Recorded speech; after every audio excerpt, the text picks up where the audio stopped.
சரி சரி அம்மா அடியனுக்கு உத்தரவு வழங்கலாம். பிரேமா அம்மா சுவாமி. சிவாய நம சிவாய நம. திருச்சிற்றம்பலம். தென்னாடுடைய சிவனே போற்றி, எந்நாட்டவர்க்கும் இறைவா போற்றி, காவாய் கனகத்திரளே போற்றி, கைலை மலையானே போற்றி போற்றி. ஐயா நாடூர் துதி பாடி ஆரம்பிக்கலாங்க ஐயா. சிவாய நம. திருச்சிற்றம்பலம். திருச்சிற்றம்பலம். புலியற்போங்க பொழித்த புகழியற்போன் கடல் போற்றி, ஆலிசை கல்மிதப்பில் அணைந்த பிறா நடி போற்றி, வாழி திருநாவலு வன் கொண்ட பதம் போற்றி, ஊழிமணி திருவாதவூரன் திருத்தாள் போற்றி, மணி திருவாதவூரர் திருத்தாள் போற்றி. ஆடல் வல்லான் சொக்கநாதருடைய திருவள்ளும், அங்கேற்கண்ணி மீனாட்சியுடைய திருவள்ளும், மாணிக்க வாசருடைய குருவர்களும் ஒன்றாக சேர்த்து இந்த திருவாசக சிந்தனை அமர்வு என்ற நிலைக்களத்தை நமக்கு பரிசாக தந்திருக்கின்றது. அப்பேற்பட்ட அந்த குருவருளையும் திருவருளையும் அடியே மன மொழி மெய்களினாலே வழிபாடு செய்கின்றேன். மேலும் இங்கு குழுமி இருக்கக்கூடிய அத்துணை அடியார் பெருமக்களுடைய திருவடி தாமரைகளையும் அடியேன் சென்னிமேல் சூட்டி மகிழ்கின்றேன். திருச்சிற்றம்பலம். சிவாயம் சிவாயம். சொக்கநாதவன்பாய். நித்தம் எழுந்தருளி நின்மலனே என்றனக்கு புத்தி மிக மிகவும் போதித்து சித்தமயல் போக்குவாய், இன்ப சுக பூரணத்தில் இரண்டரவே ஆக்குவாய், சொக்கநாதா ஆக்குவாய், சொக்கநாதா.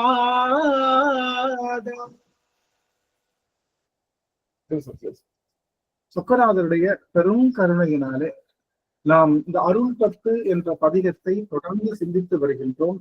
அந்த வகையிலே இன்றைய தினம் நாம் சிந்தித்திருக்கக்கூடிய அந்த பாடலானது 28வது பதிகமாக இருக்கக்கூடிய அருள் 10லே 10வது பாடல் நாம் சிந்திக்க இருக்கின்றோம்.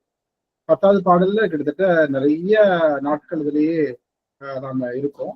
அந்த வகையில இன்றைய தினம் நாம் 29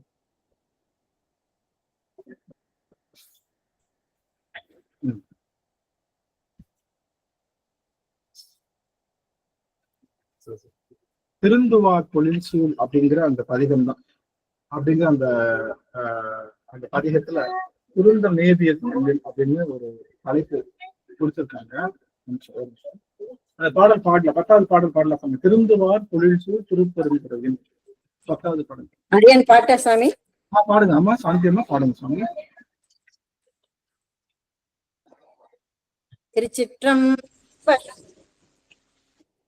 தென்னாடுடைய சிவனே போற்றி, எந்நாட்டவர்க்கும் இறைவா போற்றி, மாணிக்க வாசக பெருமான் திருவடிகள் போற்றி போற்றி. திருந்துவார் பொழில் சூழ் திரு பெருந்துறையில் செழுமலர் குருந்தம் மேவிய சீர் இருந்தவர் நினைந்திட்டு என்னுடைய எம்பிரான் என்றென்று, என்னுடைய எம்பிரான் என்றென்று அருந்தவா நினைந்து ஆதரி தழைத்தாள் அலை கடல் அதனுலை நின்று, பொருந்தவ கையிலை புகு நெருகிது கான் போதர என்று அருளாயே, போதர என்று அருளாயே. திருச்சிற்றம்பலம். அருமை அருமை அருமை அருமை. சிவாய நம. திருச்சிற்றம்பலம். திருமுறை வணக்கம். ஆக இந்த 10வது பாடல் நமக்கு தருகின்ற செய்தி என்பது என்னன்னா, மொத்த பாடலுக்கும் முத்தாய்ப்பா இருக்கக்கூடிய கையிலை புகுநெறி என்ற செய்தியைத்தான் இந்த பாடல்ல சுவாமி நமக்கு சொல்றாங்க. அதாவது இந்த அருள் பத்து என்பது இறைவனை அருளை பெறுவதற்காக நம்மளை பக்குவப்படுத்தக்கூடிய ஒரு பாடல் அருள் பத்து. இந்த அருள் பத்து பெருமானை நம்ம சொல்லணும்னா எப்படி சொல்லுவாங்கன்னா, இது மகாமாய சுத்தி அப்படின்னு சொல்லுவாங்க. மகாமாயையை சுத்தம் செய்வதாக, அதாவது மகாமாயிலிருந்து விடுபடுவதாக அமைகின்றது. மாயைக்கும் மகாமாயைக்கும் என்ன வித்தியாசம் அப்படின்னா நல்லா கவனிக்கணும். மாயை என்பது என்ன அப்படின்னா, இந்த பிறவிக்கு, அதாவது சுவாமி நீங்க பாத்தீங்கன்னா மாயைனா நமக்கு இருக்கக்கூடிய எல்லாமே அந்த, அதாவது தனு கரண புவன போகங்கள் இருக்கு, இன்ஸ்ட்ருமெண்ட். அந்த இன்ஸ்ட்ருமெண்ட் எல்லாமே சுவாமி வந்து மாயையில தான், மாயைன்ற அந்த மெட்டீரியல்ல தான் பண்றாரு. சுவாமி மாயைன்ற மெட்டீரியல் பண்றாரு இல்லையா? எவ்வளவு பண்றாரு அப்படின்னா, ஒரு பெரிய குயவன் பாத்தீங்கன்னா ஒரு 100 பானை செய்யணும் அப்படின்னா என்ன பண்ணுவான் அப்படின்னா, அவன் வச்சிருக்கிற களிமண்ல கொஞ்சம் போல எடுத்து 100 பானை செய்வது போல, இறைவனுடைய மாயா சக்திகள்ல ஒரு சிறிய பகுதியை எடுத்துத்தான் நமக்கு இந்த தனுகரண 254 புவனங்கள், அண்ட சராசரங்கள் எல்லாத்தையும் சுவாமி படைக்கிறார். அவனுடைய மாயையினுடைய ஒரு துளிதான் நாம இங்க பார்த்துட்டு இருக்கக்கூடிய உலகம், புவனம், மற்ற எல்லா விஷயங்களும் அதுதான். அது மாயை. மாயேயம் என்பது என்ன அப்படின்னா முழு மாயை, அதாவது முழுசா இருக்கக்கூடிய அந்த களிமண் இருக்கு இல்லையா, முழு களிமண்ணை அவ இது வரைக்கும் பயன்படுத்துறதே இல்லை. சிவபெருமான் தன்னுடைய இந்த உலக உயிர்களை ஆட்கொள்வதற்காக அந்த உலக உயிர்களுக்கு ஒரு இடம் தர்றான், ஒரு ஸ்பேஸ் தர்றான். இப்ப உயிர்கள் வந்து அனுபவம் செஞ்சாதான் அதுகளுக்கு தெரியும்ன்றனால அனுபவிப்பதற்காக அவர்களுக்கு தனு கரண புவன போகம் என்று சொல்லுகின்ற அந்த செய்திகளை தர்றதுக்காக அவங்களுக்கு ஒரு மெட்டீரியல் தேவைப்படுது. இந்த மெட்டீரியல் தான் மாயை என்ற மெட்டீரியல்ல பண்றான். ஏன்னா ஏற்கனவே ஆணவம்ன்ற மெட்டீரியல் ஆன்மாவை பற்றிருச்சு. இவன் என்ன பண்றான், மாயைங்கிற மெட்டீரியலை அவனே என்ன பண்றான், தன்னுடைய சக்தியில ஒரு சக்திய மறைப்பு சக்தியாக வைத்து அந்த மறைப்பு சக்தியின் மூலமாக சுவாமி பண்றான். இந்த மறைப்பு சக்தி வந்து முழு மறைப்பு சக்திக்கும் மகாமாயின்னு பேரு. முழு மறைப்பு சக்திக்கும் மகாமாயின்னு பேரு. ஆனா அவன் சுவாமி என்ன பண்றான், அதுல இருந்து கொஞ்சம் போல, நல்லா கவனிங்க, அதுல இருந்து கொஞ்சம் போலதான் எடுத்து என்ன பண்றான், உலகம் புவனம் பண்றான். 254 புவனம்னு என்ன அர்த்தம்? ஒரு புவனத்துக்குள்ளேயே பல சூரியன் இருக்கு, பல கோள்கள் இருக்கு, பல மண்டலங்கள் இருக்கு. இதெல்லாம் ஒரு புவனத்துக்குள்ள. அது மாதிரி 254 புவனங்கள்ல உங்களால திங்க் பண்ண முடியுதா அப்படின்னா அதை யோசிக்க. அந்த 254 புவனமும் சாமிக்கு தம்மா துண்டு துளிதான் எடுத்து பண்றான், மிச்சத்தை பண்ணலாம். அந்த 254லயும் சாமி மெட்டீரியல் எவ்வளவு எடுக்கிறான்னா, இந்த உடம்பு சமைக்கிறதுக்கு அதுல ஒரு சின்ன ஒரு துகள், இந்த உடம்புக்கு சுவாமி யூஸ் பண்றது என்னன்னா ஒரு துகள் தான் யூஸ் பண்றான். அந்த துகள், ஒரு துளி துகள்ல இருந்து நம்ம விடுபடுறோம். நல்லா கவனிங்க, அவ்வளோ பெரிய மாயையிலிருந்து விடுபடுவதும் இந்த உடம்பினுடைய ஒரு துளி மாயையிலிருந்து விடுபடுவதும் ஒண்ணுதான். ரெண்டும் ஒண்ணுதான். அந்த ஏன்னா அண்டத்துல இருக்கிறது தான் பிண்டத்துல இருக்கு, பிண்டத்துல இருக்கிறது தான் அண்டத்துல இருக்கு. 254 புவனங்களும் நம்ம உடம்புலயும் இருக்கு, 254 புவனங்கள் இந்த பெருவழியிலையும் இருக்கு. ரெண்டுமே நம்ம என்ன சொல்றோம், மாயைன்னு சொல்றோம். மாயை நல்லதா கெட்டதா?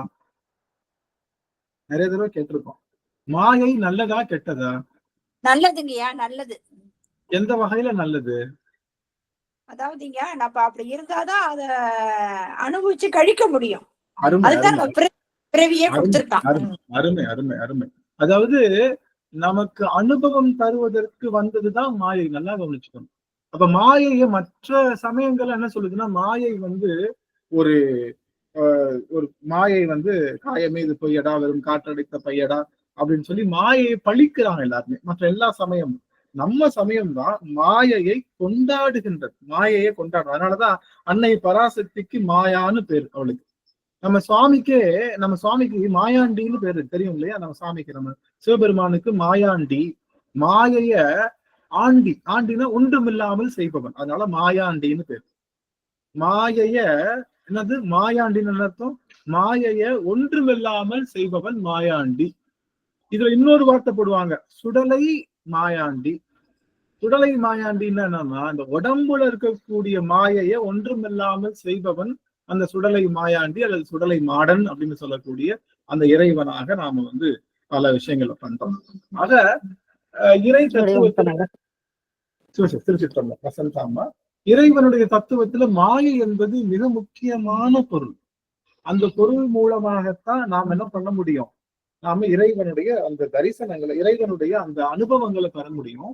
ஆனா எந்த மாயை அனுபவத்தை தந்ததோ, இறைவனுடைய அனுபவத்தை தந்ததோ, அதே மாயையிலிருந்து நீங்க வேண்டிய பொறுப்பு நம்ம கிட்ட. இந்த மாயை என்பது எதுக்காக அப்படின்னா, அந்த மாயை என்பது நோய்க்காக போட்டப்பட்ட மருந்து. மருந்து கடைசி வரைக்கும் சாப்பிடக்கூடாது, அப்படிதானே? மருந்து தொடர்ந்து டெய்லி சாப்பிட்டோம் அப்படின்னா அது நல்லதான்னு கேட்டா இல்ல. மருந்து ஒரு நாள் என்ன ஆகணும், மருந்து ஒரு நாள் என்ன ஆகணும் சாமி, என்ன ஆகணும்? நீக்கணும், மருந்து நீக்கணுங்கய்யா. ஆமா, ஸ்டாப் ஆகணும். மருந்து ஸ்டாப் ஆனாதான் நமக்கு நோய் நீங்கி இருக்குன்னு அர்த்தம். அப்போ இந்த மருந்து என்பது, மருந்தாக வந்த இந்த மாயை ஒரு நாள் அதுல இருந்தும் நீங்கணும். நம்ம அதுல இருந்து நீங்காம நின்றுட்டே இருக்கோம் இல்லையா? அந்த நிலைக்கு பேருதான் நம்ம மகா மாயில இருந்து மாட்டிட்டு இருக்கோம். அந்த நிலையிலிருந்து நாம் நீங்குவதற்காக சுவாமி உபாயம் சொல்வதுதான் இந்த அருள் பத்து. இந்த அருள் பத்து முழுக்கவே சுவாமி சொல்லுகின்ற மிகப்பெரிய விஷயம் என்னன்னா, சுவாமிய அவரு இந்த குருந்தம் மேவிய சீர் அப்படின்றார்.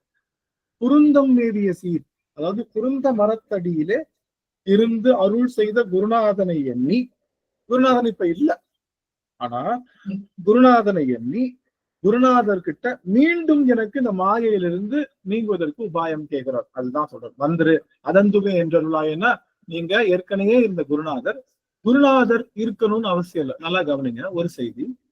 குருநாதருடைய இருப்பு என்பது குருநாதருடைய பாதச்சுவடு இருந்தா போதும். குருநாதருடைய பாதச்சுவடு, குருநாதர் உயிர்களுக்கு அவரு நிதர்சனமா எழுந்தா சிறப்பு, அவரு ரொம்ப முழுமையா எழுந்தருனால இன்னும் சிறப்பு. ஆனா குருநாதர் நினைச்சார்னா அவர் எழுந்தருளாமலே அவருடைய அந்த சுவடு, அவருடைய சுவடின் மூலமாகவே இந்த ஆன்மாவுக்கு அருள் செய்ய முடியும். குருநாதர் வரணும்னு அவசியம் இல்லை. குருநாதர் பிரத்யக்ஷமா வரணும்னு அவசியம் இல்லை. குருநாதர் பல வகையில வருவார். குருநாதர் நோக்கத்துல வருவார். நோக்கம்னா நம்முடைய நினைப்புல வருவாரு, நம்ம பார்வையில வருவாரு, நம்மளுடைய ஸ்பரிசத்துல வருவாரு. திடீர்னு பாத்தீங்கன்னா குருநாதர் தீண்டுவது போல ஒரு உணர்வு, குருநாதர் அப்படியே நம்மள தொடர மாதிரி ஒரு உணர்வு ஏற்படும். அந்த தீண்டுவதன் மூலமாக, பார்ப்பதின் மூலமாக, சப்த ஒளியின் மூலமாக, குருநாதர் ஒளியின் மூலமாக ஆட்கொள்வார்.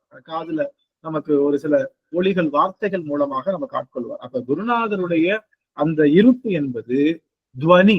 துவனின்னா என்ன அர்த்தம் அப்படின்னா, துவனினா ஒளி, பார்க்கிற ஒளி, கண் ஒளி, அதுல வருவாரு. மனத்துல வருவார், மானத தீக்கை, அப்புறம் ஸ்பரிச தீக்கை, அப்புறம் திருவடி தீக்கைன்னு சொல்லக்கூடிய அவருடைய பாத சுவடு இங்க இருக்கும். பாத சுவடு, குருநாதருடைய கால் சுவடு இங்க இருக்கும், குருநாதர் கால் இருக்காது. புரியுதுங்களா? அவருடைய கால் இங்க இருக்கும், குருநாதருடைய கால் சுவடு இங்க இருக்கும். ஆனா குருநாதருடைய பாதம் இங்க இருக்கும்னு அவசியம். அந்த சுவடு போதும். அந்த சுவடு என்பது அத்தனை விதமான நல் விஷயங்களையும் ஆற்றலுடையது. அதனால இங்க சுவாமி சொல்றாரு, குருநாதர்கிட்ட பல கேட்கிறார். நம்மளுடைய மணிவாசக பெருமான் அருள் பத்துல முதல்ல என்ன கேட்கிறாரு அப்படின்னா, எனக்கு ஒளி தா சுவாமி, சோதியை சுடரே சூழொளி விளக்கேன்னு சொல்லி, அப்ப பெருமானே நீ ஒளியாக வருகின்ற பெருமானே எனக்கு ஒளி கொடு, நிறுத்தனே அப்படின்னு சொல்லி அவனுடைய விளையாடல்கள் எல்லாம் சொல்லி, உலகெல்லாம் தேடியும் காணேன் அப்படிப்பட்ட பெருமானே நீ எங்க இருக்கன்னா, நீ திருப்பெருந்துறையில் அருள் செய்தாய், நீ இருக்கன்றதை மட்டும் எனக்கு எப்படியாவது உணர்த்தி கொடு சாமின்னு சொல்லி கேட்கிறார் சாமி. அவருடைய மறைப்பு தொழில்கள் எல்லாம் சொல்லி எனக்காக வெளிப்பட்ட எந்தை சிவபெருமான் எப்படிப்பட்டவா அப்படின்னா, 2 பேரும் சண்டை போட்டுட்டு இருந்தாங்க. யாரு? திருமானும் பிரமனும். 2 பேரும் சண்டை என்ன போட்டுட்டு இருந்தாங்க? நான் தான் பெருசுன்னு சண்டை போட்டுட்டு இருந்தாங்க. அந்த சண்டை எப்படி தீர்த்து வச்சாரு சுவாமி? நீங்க தான் சொல்லணும். 2 பேரும் நான் பெருசு, படைக்கிறவன் நான் தான் பெருசு, காக்கிறவன் நான் தான் பெருசுன்னு சண்டை போட்டிருந்தாங்க இல்ல. அவங்க 2 பேருக்கும் மத்தியில சுவாமிய சண்டை எப்படி தீர்த்து வச்சாரு? ஜோதியா இருந்து, அதாவது என்ன சொல்றது, அதுக்கு இன்னும் பெருசா சொல்றாங்களே ஐயா, ஜோதியா இருந்து காட்சி கொடுத்து உணர வைக்க முடியும் தேடிட்டு வாங்கன்னு சொல்லிட்டாரு. ஐயா விஸ்வரூபம் எடுத்து அடிமுடி காணாத மாதிரி அவங்க. அருமை. இப்போ எப்படி இந்த 2 பேருடைய சண்டையை தீர்த்தாருன்னா, அவர் வெளிப்படல. யார் வெளிப்படல? வெளிப்படாமலே அழல் உருவமாக, ஜோதி உருவமாக சுவாமி என்ன பண்ணாரு? சரி, அகன்ற அழல் சோதியாக நின்னார். நிக்கிறப்ப ரெண்டு பேருக்கு என்ன ஆச்சு, பேசிட்டு இருந்தோம், டக்குன்னு என்ன ஆயிடுச்சு, பிரம்மன்ட்ட கேக்குறாரு திருமாலு, என்னையா இந்த இந்த தீபத்தை நீ படைச்சியான்னு கேக்குறாரு. ஐயோ நான் படைக்கலையே, எப்படி வந்துச்சுன்னு தெரியலையேன்றார். அப்போ இவர் கேட்கிறாரு, பிரம்மன் கேட்கிறாரு திருமால்கிட்ட, இந்த தீபத்தை நீ காத்துட்டு இருக்கியான்னு கேட்டாரு. ஐயோ நான் காக்கலையே, ஆனா இந்த தீபம் நின்னு எரியுது, எப்படின்னு தெரியலையே அப்படின்னு சொன்னா. திருவடி சரணம் சுவாமி நர்மதா, திருவடி வணக்கம், திருவடி வணக்கம், திருவடி வணக்கம், வணக்கம் மீட் பண்ணிக்கோங்க. ஆக அந்த திருவண்ணாமலையிலே அவன் அகண்ட சோதியாக நின்றான். அவங்களுக்கு வெளிப்படல. யாருக்கு வெளிப்படல? அவங்களுக்கு மேன்மையாக இறைவனுடைய வடிவங்கள்லயே எது உயர்ந்த வடிவம்? இறைவனுடைய வடிவங்கள்லயே எது உயர்ந்த வடிவம்?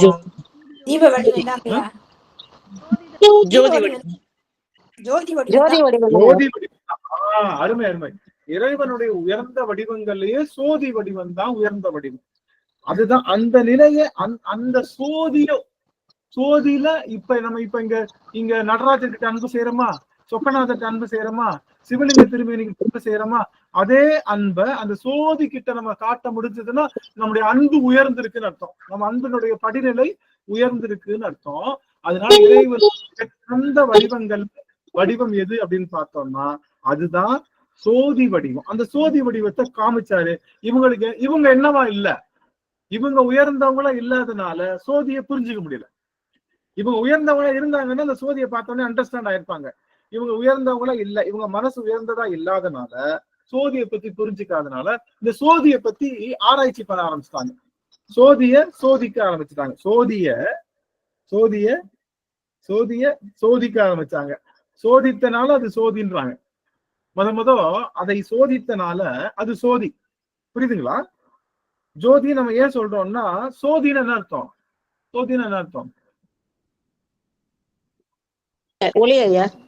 ஒளின்னு ஒரு பொருள். வினையில சோதி. இவனை சோதனை போடு. சோதின்னு என்ன அர்த்தம்? இன்ஸ்பெக்ட் பண்ணுன்னு அர்த்தம். இன்ஸ்பெக்ஷன் சொல்றோம் இல்லையா, ஆய்வுக்குள்ளாக்குறது. சோதித்தல். ஆமா, பரிசோதித்தல். அருமை. பரிசோதித்தல். அந்த சோதி என்பது முத இந்த வந்ததை சோதிச்சனால சோதின்னு வச்சிருக்கிறதா அதுவும் ஒரு கூற்று இருக்கு. ஆக அந்த எழுந்த அந்த பேரொளி பிளம்பை சோதிக்க ஆரம்பிச்சாங்க. யாரு? இவங்க ரெண்டு பேரும் சோதிக்க ஆரம்பிச்சாங்க. சோதித்து என்ன பண்ணாங்க, இது எங்க தொடங்குது எங்க முடியுதுன்னா, இப்ப கவனிங்க, இந்த நெருப்பை வச்சவன் என்ன பண்ணிருக்கணும்?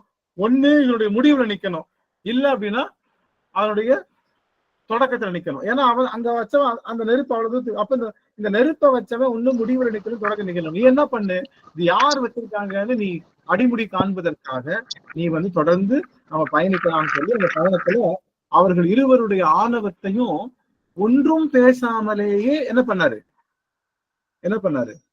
அவர்களுடைய ஆணவ செருக்க நீக்கினாரு நம்மளுடைய சிவபெருமான். அப்போ இவங்களுக்கெல்லாம் வெளிப்படாம அவங்களுக்கு உயர்ந்த தத்துவத்திலே நின்னுகிட்டு இருந்த சுவாமி எனக்காக வெளிப்பட்டு வந்தான். எங்க இருந்து? சோதியிலிருந்து உடல் எடுத்து, கருவார் சோதியிலிருந்து உடல் எடுத்து எனக்காக திருப்பெருந்துறையில காத்திருந்தான். ஏன்? இவனுக்கு புரியாது, இவனுக்கு இறங்கி சொன்னாதான் புரியும்னு இறங்கி அவ்வளோ நடராஜன் ஐயா, நடராஜன் சுவாமி மியூட் பண்ணிக்கலாம் ஐயா.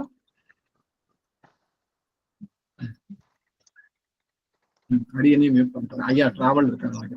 சரி, அப்போ இந்த அதை சோதிக்க ஆரம்பிச்ச உடனே அதுல தெரிஞ்சுது. அப்போ என்ன சொல்ல வர்றாருன்னா, பெருமாளுக்கும் பிரமனுக்கும் வெளிப்படாத எனது தந்தை எனக்காக வெளிப்பட்டான். அவ்வளோ உயர்ந்த நிலையில இருக்கக்கூடிய திருமாலுக்கும் உயர்ந்த நிலையில இருக்கக்கூடிய நம்மளுடைய பிரமனுக்கும் வெளிப்படாத எனது தந்தையாக இருக்கக்கூடியவன் எனக்காக உருவம் தாங்கி திருப்பெருந்துறையிலே குறுந்த மரத்தடியிலேயே பெருமான் அமர்ந்திருந்தான். அப்போ அவனுடைய கருணையை நான் என்னன்னு சொல்றது, அவங்க கிட்ட அன்னைக்கே சொல்லியிருக்கலாம்ல, ரெண்டு பேரு திருமால் கிட்டையும் பிரம்மன் கிட்டையும் சொல்லியிருந்திருக்கலாம். என்ன, எப்பா நான் தான்ப்பா சிவம், நான் தான்ப்பா படைச்சிட்டு இருக்கேன், எல்லாத்தையும் நான் தான் உங்களையே படைச்சேன்னு சொல்லியிருந்திருக்கலாம். ஆனா அப்படி வெளிப்படாமலே உணர்த்தினான். ஆனா அடியவர்களுக்கு வெளிப்பட்டு உணர்த்துகின்றான். காரணம் என்னன்னா, அவங்களுக்கு புரியணும்னு நினைக்கிறான். அவங்களுக்கு புரியணும், வந்தா புரிஞ்சுக்குவாங்கன்னு நினைக்கிறான். எப்படி? அவன் இந்த குருநாதருடைய வடிவத்துல வந்தா புரிஞ்சுக்குவாங்கன்னு நினைக்கிறான். அப்போ யாருக்கெல்லாம் குருநாதர் கிடைக்கிறாங்களோ அவங்களுக்கு சிவபெருமான் இறங்கி வந்து அருள் செய்கின்றான்னு அர்த்தம். யாருக்கெல்லாம் குருநாதருக்கு இருக்கிறாங்களோ அவங்களுக்கெல்லாம் குருநாதர் வெளிப்பட்டு வந்து, சிவபெருமான் வெளிப்பட்டு வந்து அருள் செய்கின்றான் அப்படின்னு அர்த்தம். அப்போ அந்த வெளிப்பட்டு அருள் செய்வத அந்த நிலைதான் இறைவனுடைய அருளுடைமை. அதுதான் அவருடைய அருள். அந்த அருளை வந்து சாமி வந்து அந்த பாடல்ல சொல்றாரு, கமல நான்முகனும் கார்முகில் மன்னனும் சொல்றாரு. அடுத்து சிவபெருமான் எப்படி இருக்கா அப்படின்னா, அன்னை பராசக்தியோடு அவளோடு தழுவி குழைந்திருக்கான். அவள் மட்டும்தான் தழுவ முடியுமா சிவபெருமானை அப்படின்னு கேட்டா இல்லை. சிவபெருமானை தழுவதற்கு அத்தனை உயிர்களுக்கும் என்ன உண்டு? ஆற்றல் உண்டு. உரிமையும் உண்டு. உரிமை. அடியார்கள் ஒரு நிமிடம் கவனிக்கலாம். அடியான வாய்ப்பு இருந்ததுன்னா, உங்களுக்கு வாய்ப்பு இருந்தா ஒரு நிமிடம் கவனி. முக்கியமான செய்தி, நீங்க நடராஜர் தத்துவம் நாங்க பாக்குறப்போ பக்கத்துல யார் இருக்கணும்? சிவகாமி இருக்கணும். சிவகாமி இருக்கிறதுக்கு பேரு, அந்த கூத்துக்கு பேரு அவன் ஞான நடனம், மோன நடனம், ஊன நடனம் என்று 3 விதமான நடனங்களை செய்யறான். அதெல்லாம் நம்ம விரிவா பார்த்திருக்கோம். ஆனா இங்க நான் சொல்றது, சிவகாமி நடராஜர் இருக்கணும். சிவகாமி எப்படி இருக்கணும்? சிவகாமி எப்படி வச்சிருக்கணும்? சிவகாமி நடராஜன் திரும்பி பிடிக்க கூடாது. சிவகாமி என்ன பண்ணணும்? இவன் ஆடுற ஆட்டத்தை இவன் சைட்ல நின்றுதான் பாக்கணும். இப்ப திரும்பி பாப்பாவ இவன் ஒழுங்கா ஆடுறானா. நார்மலா பாத்தீங்கன்னா அந்த வைஃப் மனைவிகள் என்ன செய்வாங்க? கொடுத்ததை இவன் சரியா வேலை பார்க்கறானா, இவன் வந்து ஒழுங்கா நம்ம 10 பொருள் சொன்னா, எங்க வீட்டம்மா அந்த இது லிஸ்ட் கொடுத்துருவாங்க என் கையில. கொடுத்துட்டு நம்ம இது இருக்குல்ல, நம்ம இந்த ஸ்டோரு சரவணா ஸ்டோர் இங்க எல்லாம் போயிட்டு நானே பார்ப்பேன். அது 10 பொருளை பார்த்து நான் வாங்கிடுவேன். அந்த அம்மா நினைச்சா அவங்களே போட்டு லிஸ்ட போட்டு அங்கேயே சொல்லலாம். இருந்தாலும் அந்த அம்மா வந்து வேடிக்கை பார்ப்பாங்க, இவன் கரெக்டா அப்படி இருந்து ஒரு பொருளை மிஸ் பண்ணிடுவேன் அப்படின்னு ஒரு பொருளை பார்த்துட்டே கொடுத்து மிஸ் பண்ணுவேன். ஏங்க தெளிவா எழுதி கொடுத்தோம், அதை பார்க்க முடியும். அது மாதிரி அன்னை பராசக்தி என்ன பண்ணுவாளா, இவ வந்து அவன் கரெக்டா ஆடுறானான்னு பார்க்க. அதுதான் அவளுடைய வேலை. அன்னை பராசக்தியுடைய வேலை என்னன்னா, நம்மளுடைய இச்சையெல்லாம் எடுத்து யாருக்கிட்ட சொல்லுவா? சிவபெருமான்கிட்ட சொல்லுவா. நம்ம இச்சையை எடுத்து, நம்ம வேண்டுகின்ற இச்சைகள் எல்லாம் எடுத்து அதை யாருக்கிட்ட சொல்லிட்டு இருப்பா? சிவபெருமான்கிட்ட சொல்லுவான். சிவபெருமான் என்ன பண்ணுவான்? அதுக்கு தகுந்தாற் போல ஆடுவான். சிவபெருமானுக்கு 2 நடனம் உண்டு. குறிப்பா சொல்லணும்னா, அவன் முதல்ல நம்ம நினைப்புக்கு ஆடுவான். அது ஒரு நடனம். நல்லா கவனிங்க. நம்ம என்ன நினைக்கிறோம்? எனக்கு பொருள் வேணும், உலகம் வேணும், எனக்கு எல்லாம் வேணும்னு அவனை தவிர நமக்கு எல்லாத்தையும் கேட்கிறோம் இல்லையா? அந்த நடனத்துக்கு என்னவனா, அது நம்ம இஷ்டத்துக்கு ஆடுறது நம்ம நடனம். நம்மளுடைய மனத்தின் ஓட்டத்துக்கு தகுந்த மாதிரி சிவபெருமான் ஆடுவான். ஆடிக்கிட்டே இருப்பான். ஒரு ஸ்டேஜ்ல அது வழிகளை தர ஆரம்பிக்கும். கொஞ்சமா அந்த வழிகளை தர ஆரம்பிக்கும். எப்பா எதுக்குப்பா நீ ஆடு, வேஸ்ட், நீ என்ன ஆடினாலும் எனக்கு வலிக்கத்தான் போகுது. சிவபெருமான்கிட்ட நீ ஆடுற, நான் கேட்கறதுக்கெல்லாம் ஆடி கொடுக்குற, ஆனா அது கடைசி எனக்கு வழிதான் தரப்போகுது. நீ எதுக்கு ஆடுற? வேணாம்பான்னு சொன்ன உடனே வேணாமான்னு கேட்பான். நல்லா ஞாபகம் வச்சுக்கோ, உனக்காக நான் ஆட வேணாமா? வேணாம் இல்ல, ஒன்னும் பிரச்சனை இல்லைன்னு கேட்பான். இல்ல சரி, இனிமே நான் ஆடுறேன், நீ பாக்குறியான்னு கேட்பான். இவ்வளவு நாள் என்ன பண்ண? நீ கேட்ட, அதுக்கு நான் ஆடினேன். சுவாமி எனக்கு இது வேணும், அதுக்கு ஒரு நடனம், இதுக்கு ஒரு வேணும். நடனம்னா என்னன்னா இயக்கம்னு அர்த்தம். இயக்கம்னா அது வந்து ஓடி போய் செய்யறது. அப்போ நான் கேட்டதுக்கெல்லாம் ஆடுனான். ஆடுறாராமான்னு அவன் ஆடினான். நான் கேட்கறதுக்கெல்லாம் அவன் ஆடினா. அந்த நடனம் முதல்ல இனிமே இருந்தாலும் என்ன ஆயிடுச்சு?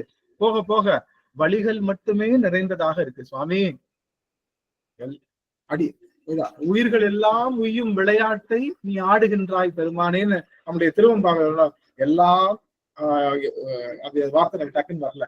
அதாவது உயிர்கள் எல்லாம் உய்யும் விளையாட்டை நீ செய்து கொண்டிருக்கின்றாய் பெருமானேன் மாதிரி உயிர்களுடைய இச்சைக்கு தகுந்த மாதிரி முதல்ல ஆடுவான். முதல்ல அவன் ஆடுறதை பார்க்க சொல்ல மாட்டான். உனக்கு என்ன தேவையோ நான் ஆடுறேன், நீ பாருன்னுவான். நமக்கு கொஞ்சமா புரிய ஆரம்பிக்கும். ஆகா, நான் என்ன கேட்டேன்? கார் கேட்டேன், ஆனா அந்த காரை எடுத்துட்டு நடு ஹைவேல எனக்கு நின்றுச்சு. இப்ப பஸ்ல போயிருந்தா கூட உருப்படியா போயிருந்துருக்கலாம். நடு ஹைவேல இப்படி நின்றுச்சு. இப்ப இதுக்கு நான் பஞ்சரும் போட முடியாம இப்படி தவிக்கிறேன் பெருமானே, இதுக்கு இந்த கார் தேவைதானா அப்படின்னு கேட்டு பெற்ற காரினுடைய வலியையும் பெருமான்கிட்ட சொல்லுவார். பெருமான் கேட்காம ஆடிக்கிட்டே இருப்பாரு. அப்போ கேட்ட பொருளுக்கு அதனுடைய தன்மை ஒரிஜினல் ஆகும் போது அதனுடைய வலி தெரிஞ்சுக்கிட்டே இருக்கும். அப்ப நாம கேட்ட பொருளுக்கு முதல்ல இன்பம் இருப்பதாக தெரிந்தாலும் பின்னாடி துன்பம் வந்து கொண்டே இது நம்மளை சூழும் போது, பெருமானே நீ எனக்காக ஆடுனது போதும், எனக்கு நிறுத்துப்பா, ரொம்ப வலிக்குதுப்பா சுவாமி அப்படின்னு சொல்லும் போது சாமி கேட்பான், சரி உனக்கு இந்த ஆட்டம் சலிச்சிருச்சா, நான் வேணா ஆடட்டுமா, நீ பாக்குறியான்னு கேட்பான். சரி சுவாமி நீங்க ஆடுங்க, இனி நான் கேட்கல, நீ ஆடுறது மூலமா எனக்கு என்னாவது கிடைக்குதுன்னா அதை நான் பெற்றுக்கொள்கின்றேன், நீ ஆடு சுவாமி நான் பாக்குறேன் அப்படின்னு நிற்கும் போது அந்த அன்னை சிவகாமி இருக்கான்ல, சிவகாமி நல்லா கவனிக்கணும். சிவகாமி யாருடைய பிரதிநிதி? நம்மளுடைய பிரதிநிதி. நம்ம கேட்கறதுக்கு பதிலா அவ கேட்டுட்டு இருப்பா. அவ சொல்லிட்டு இருப்பா, எப்பா இந்த ஆனந்தன்ற அது கேக்குறான்ப்பா, இந்த அம்மா மதிலா அம்மா அது கேக்குறாங்கப்பா, சாந்தி அம்மா கேக்குறாங்கப்பா, சுசிலா அம்மா கேக்குறாங்கப்பா, சந்திரா அம்மா கேக்குறாங்கப்பா, ஆடுப்பா, அதெல்லாம் எப்படிப்பா கேட்டு ஆடுப்பாங்கன்னா அவன் ஓகே ஓகேன்னு ஆடிட்டு இருப்பான். அவ சொல்ல இவன் ஆடிட்டு இருப்பான். அப்போ அன்னை சிவகாமி யாரு? அன்னை சிவகாமி யாரு? நம்மளுடைய பிரதிநிதி, நம்மளுடைய ரெப்ரசன்டேஷன். மொத்த ஆன்மாவையும் ஒரு பொருளா சொல்லணும், மொத்த ஆன்மாவையும் ஒரே பொருளா சொல்லணும். அதுதான் அன்னை சிவகாமி. அன்னை சிவகாமி நம்மளுடைய ரெப்ரசன்டேஷன், நம்மளுடைய பிரதிநிதி. எப்படி முதலமைச்சர் நம்ம ஓட்டு போட்டு நம்மளுடைய பிரதிநிதியா போறாரோ, அது போல நம்ம வார்டு கவுன்சிலர் நமக்காக போய் என்ன பண்ணுவாரு, அந்த அந்த அவங்ககிட்ட போய் இந்த வார்டுக்கான பொருள் எல்லாம் கேட்டு வாங்கி தருவாரோ, அது போல அன்னை பராசக்தி, அன்னை உமையவள், அன்னை சிவகாமி நம்மளுடைய ஆன்மாவினுடைய பிரதிநிதி. அப்ப இந்த ஆன்மாவினுடைய பிரதிநிதியா அவ கேட்டுட்டே இருப்பா, சொல்லிட்டே ஆடி இருக்கும். இந்த ஆன்மா சொல்லுவதை நிறுத்திருச்சுன்னு வச்சுக்கோங்க, இந்த ஆன்மா கேட்கறத நிறுத்திருச்சு. முதல்ல இந்த ஆன்மாவினுடைய இச்சைக்கு தகுந்த மாதிரி அவன் ஆடுனா, இது இச்சையை நிறுத்தின உடனே என்ன ஆகுது, இவன் ஆடுற ஆட்டத்தை அது ரசிக்க ஆரம்பிச்சிடும். இப்போ நல்லா கவனிங்க, ஆன்மாவினுடைய இச்சைக்கு ஆடியவன் இப்போ அவனுடைய இச்சைக்கு ஆடி நம்மள என்ன பண்றான், அந்த ஆனந்தத்தை கொடுக்கக்கூடிய இடம்தான் இந்த அருளை பெறுகின்ற இடம். அப்ப அந்த இடத்துல சிவகாமி மறைந்து விடுவாள், நாம அங்க நிற்போம். புரிஞ்சுதுங்களா? எப்ப நிற்போம்? நம்ம கேக்குறத நிறுத்திட்டு அருளை பெறும்பொழுது அருமை. ஒரே வார்த்தை, நாம கேட்கறத நிறுத்தின உடனே சிவகாமி மறைஞ்சிருவான். ஏன்? நமக்கு பிரதிநிதி தேவையில்லை. அவன் ஆடுறத ரசிக்கணும். அந்த ஆடுறத ரசிக்கிற இடம் எது? சிவகாமியுடைய பதம். சிவகாமி அப்படிங்கிற அந்த இடத்துக்கு பேரு பதம் தான். புரியுதா? சிவகாமின்ற அந்த இடம் பதம்னு என்ன அர்த்தம்? யாரு வேணாலும் அமரலாம்னு அர்த்தம். முதலமைச்சர்ன்றது ஒரு சீட்டு தான், அது யாரு வேணாலும் உட்காரலாமா உட்காரக்கூடாதா? சப்போஸ் மதிலாமா நிக்கிறாங்க, சாந்தி அம்மா நிக்கிறாங்க, கணேஷ் ஐயா, மகேஷ் ஐயா நிக்கிறாங்கன்னு வச்சுக்கோங்க, நம்மளாம் ஓட்டு போட மாட்டோம்? போடுவோமா இல்லையா? ஓட்டு எப்படினாலும் செலக்ட் பண்ணி உட்கார வச்சிட மாட்டாங்களா முதலமைச்சரா? அப்படி அப்போ முதலமைச்சர்ன்ற அந்த அந்த அந்த அந்த அந்த இடம் இருக்கு இல்லையா, முதலமைச்சர்ன்ற அந்த விஷயம் ஒரு பதம்னு என்ன அர்த்தம்? பிளேஸ், இடம். சிவகாமியும் பதம் தான், நடராஜரும் பதம் தான். என்னடா என்ன கையில புகுநெறிய பேச சொன்னா நடராஜரை பத்தியும் சிவகாமியை பத்தியும் பேசிட்டு இருக்காரேன்னு சொல்லாதீங்க. கடைசியில அங்க முடிச்சு போட போறோம். அதுக்கும் இதுக்கும் பயங்கர தொடர்பு. சரி, அப்போ நல்லா கவனிங்க. இப்போ நான் கேட்கறத நிறுத்திட்டா யாரு சிவகாமி?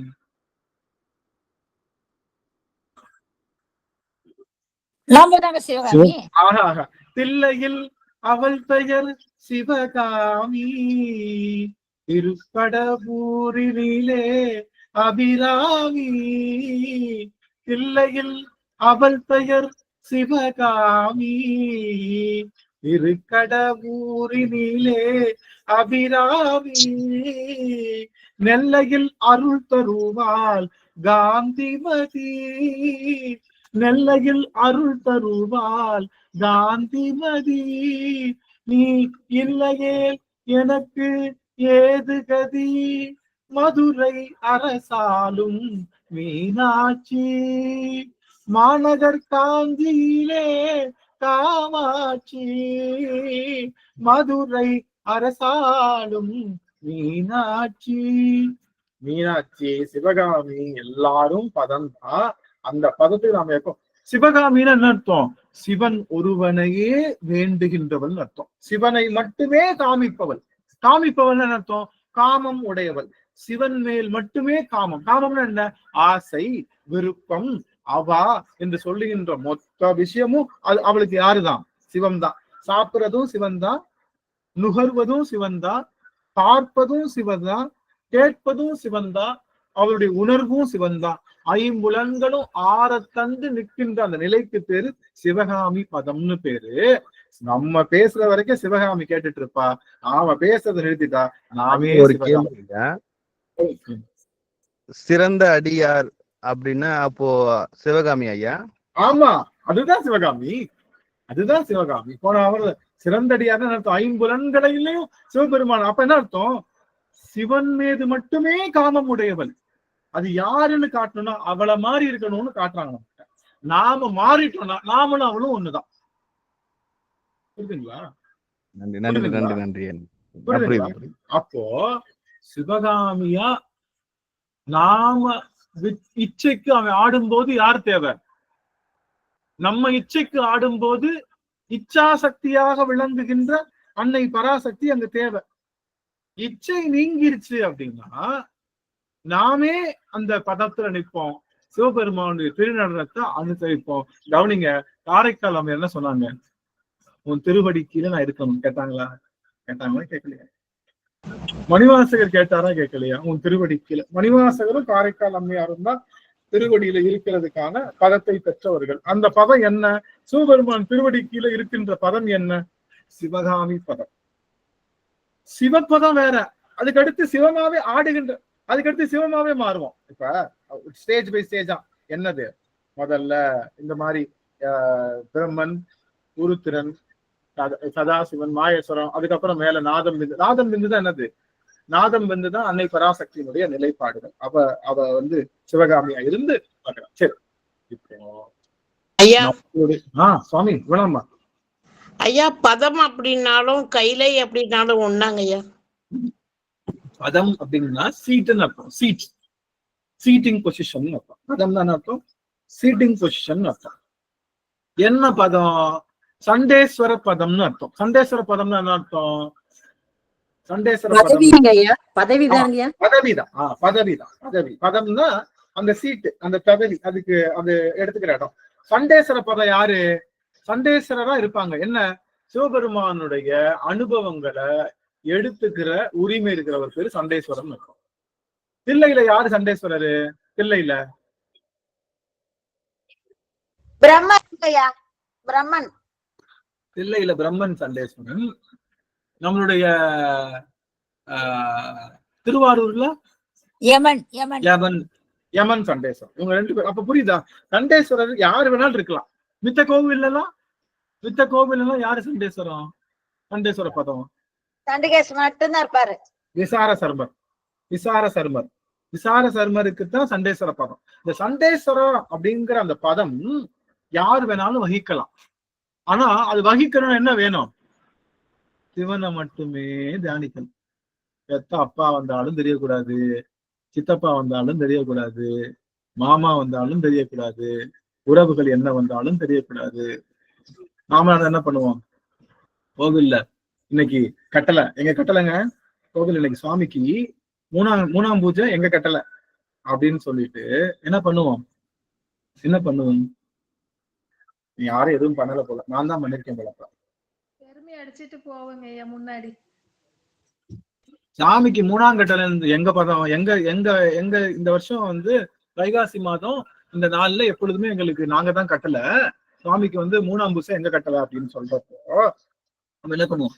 சொந்தக்காரங்க பூரா நடிச்சிருவோம். எங்க தாத்தா, பாட்டி, பெரியம்மா, பெரியப்பா, சித்தப்பா எல்லாரையும் என்ன பண்ணிடுவோம்?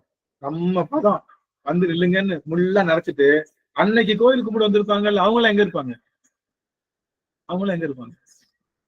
வெளியில நிப்பாங்க ஐயா, பின்னாடி இருப்பாங்க ஐயா. பின்னாடி அவங்களுக்கு ஒன்றும் தெரியாது, இவங்களே மறைச்சிருவாங்க ஃபுல்லா. அன்னைக்கு குத்தகை எடுத்துருது சாமிய. அன்னைக்கு நான் அந்த 3ஆம் பூஜை நாங்க தான் குத்தகைன்னு சொல்லிட்டு நாம பண்ற அலப்புற இருக்கு. நாம கொடுக்கறது என்னமோ ஒரு 2000 ரூபாய் பணமும் அந்த அந்த கட்டளைக்குரிய அந்த அபிஷேக பொருளும் தான் கொடுக்கறது இருந்துட்டு கோவிலே நமக்கு சொந்தமாக்கிடுவோம். அந்த அந்த 3ஆம் கட்டளை இல்ல, நமக்கு யாருதான் முக்கியம் தெரியுது, நம்ம சொந்தக்காரங்க முக்கியம் தெரியுதா? ஆனா எல்லாத்தையும் செய்த விசார சர்மர் அங்க என்ன பண்ணாரு? பார்த்தாரு, தூபம் இல்ல, தீபம் இல்ல, என்ன மட்டும் இருந்துச்சு விசார சர்மர் கிட்ட. என்ன வச்சு பூஜை பண்ணாரு?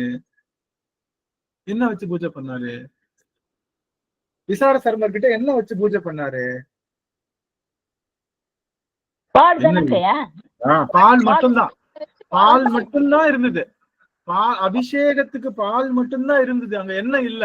மலர் இல்ல, அங்க மலர் இல்ல, அங்க தூபம் இல்ல, தீபம் இல்ல, இறைவன் கோவிலே இல்ல. இவரே லிங்கத்தை சமைச்சு இவரே பண்ணி எல்லாம் இல்லாட்டினாலும் அந்த ஒரு பொருளை வச்சுட்டு மிச்சம் இல்லாத பொருளுக்கு என்ன வச்சாரு? பூ இல்ல, இல்ல பூ இல்ல, தூபம் இல்ல, தீபம் இல்ல, இல்லாத பொருளுக்கு என்ன வச்சாரு? அதுக்கு பதிலா என்ன வச்சாரு? அன்பை வச்சாரு. காஞ்சனம்மா தூளு. அது எல்லாத்துக்கும் பதிலா அன்பை நிறைச்சாரு. அது எல்லாத்துக்கும் வைக்கிற இடத்துல, பொண்ணை வைக்கிற இடத்துல பூ வைக்கணும்னு சொல்லுவாங்க இல்லையா? அது மாதிரி சிவபெருமானுக்கு தூபம் இல்லாட்டி அன்பை வச்சுட்டாரு. அந்த 5 பொருள் வேணும். சிவபூசைக்கு 5 பொருள் வேணும். என்ன என்ன பொருள் வேணும்?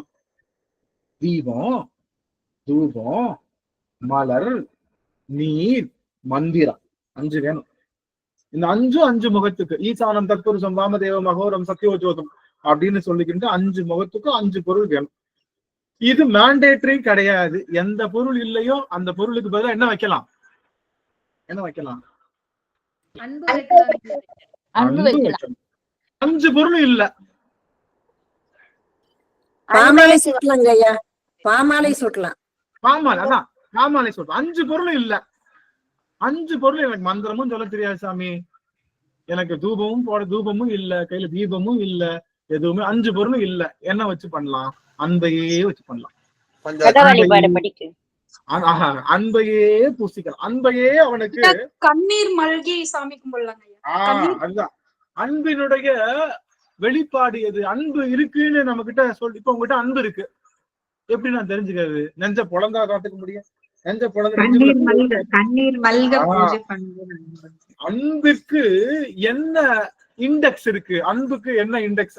இப்போ ஒரு பாத்திரத்துல இட்லி வச்சிருக்கேன் நானு, கவனிங்க சாமி. ஒரு பாத்திரத்துல இட்லி வச்சிருக்கேன், நீங்க இட்லியை பார்க்கல, ஆனா டிஃபன் பாக்ஸ்ல இட்லி இருக்கு, நீங்க எப்படி கண்டுபிடிப்பீங்க? எப்படி கண்டுபிடிப்பீங்க? டிஃபன் பாக்ஸ் க்ளோஸ்ல இருக்கு, உள்ளுக்குள்ள பாக்ஸ்ல இட்லி இருக்கு. அருமை அருமை. வாங்குறவனே வெயிட் தெரியும் இல்ல? வெயிட்ட வச்சு கண்டுபிடிச்சிடலாம். உள்ள இருக்கிற இட்லியை நான் பார்க்க வேண்டிய அவசியம் இல்ல, வெயிட்ட வச்சு கண்டுபிடிச்சிடலாம் இல்ல? 2 இட்லி இருக்கா, 3 இட்லி இருக்கா, இல்ல 1 இட்லி தான் வச்சிருக்கா, நான் படுபாவி, எல்லாம் தெரிஞ்சுக்கலாம். அது போல உள்ள இருக்கக்கூடிய அன்புக்கு வெயிட் போடுற மிஷின் எதுன்னா கண்ணீர் துளி தான். எவ்வளவு கண்ணீர் துளி வருதோ அவ்வளவு அன்பு இருக்கு. அன்பிற்கு முண்டோ அடைக்கும் தாள் ஆர்வலர் புன்கண்ணீர் பூசல் தரும். அன்பை அடைக்க முடியாது, நீங்க அடக்கி வச்சாலும் வெளியில வந்துரும். எப்படி வரும்? புன்கண்ணீர், கண்ணீராக வெளிவரும். அன்பு உங்ககிட்ட இருக்குன்னா கண்ணீர் தான் சான்று. மாமி நான் அன்பா இருக்கேன், அழுது வர மாட்டேங்குது. காதலாகி கசிந்து கண்ணீர் மல்கி ஓதுவாதமை உள் நின்றுய்ப்பது வேதம் 4லும் மெய்ப்பொருளாவது நாதன் நாமம் நம சிவாயவே. காதலாகி கசிந்து, கண்கள்ல நீ சொட்டல, ஆனா என்கிட்ட அன்பு இருக்குன்னு சொன்னீங்கன்னா இன்னும் அன்பு முதிரல, அன்பு முதிர்ச்சி அடையல. சிவபெருமான் முன்னாடி உட்கார்ந்தப்போ அவன் நம்மளையும் அறியாம கண்கள்ல உடல் நடுங்கி இதழ் துடித்து அப்படியே கண்கள்ல நீர் பெருகுது அப்படின்னா கண்களுடைய நீரினுடைய அளவும் உங்களுடைய அன்பினுடைய அளவும் ஒன்று. அப்போ சிவபூசையில என்ன இருக்கணும்?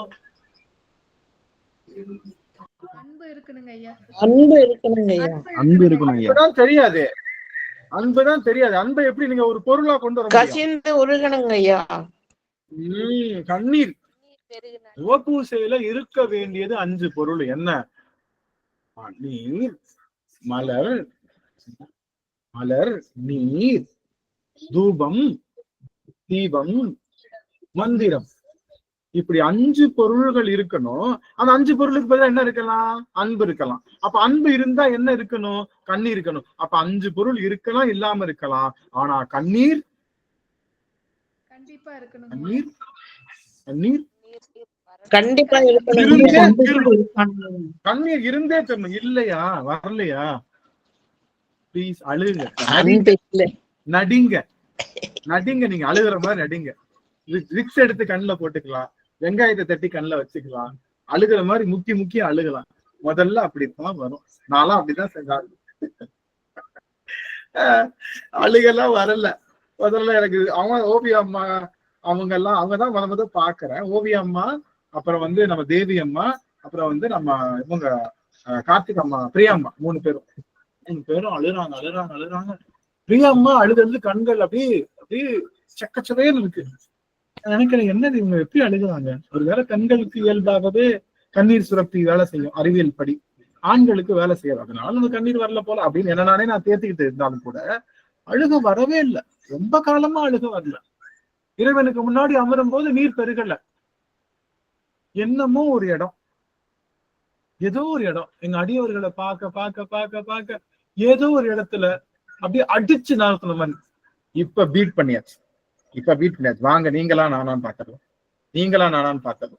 என் கண்ணீருக்கு பாத்துடலாம், எங்க யார் அதிகமா உருகிறான்னு பாத்துடலான்ற போட்டிக்கு வச்சா பீட் பண்ற அளவுக்கு பெருமான் உருக்கத்தை கொடுத்து கண்ணீரை கொடுத்துருக்காங்கன்னா பெருமைப்பட வேண்டிய விஷயம்.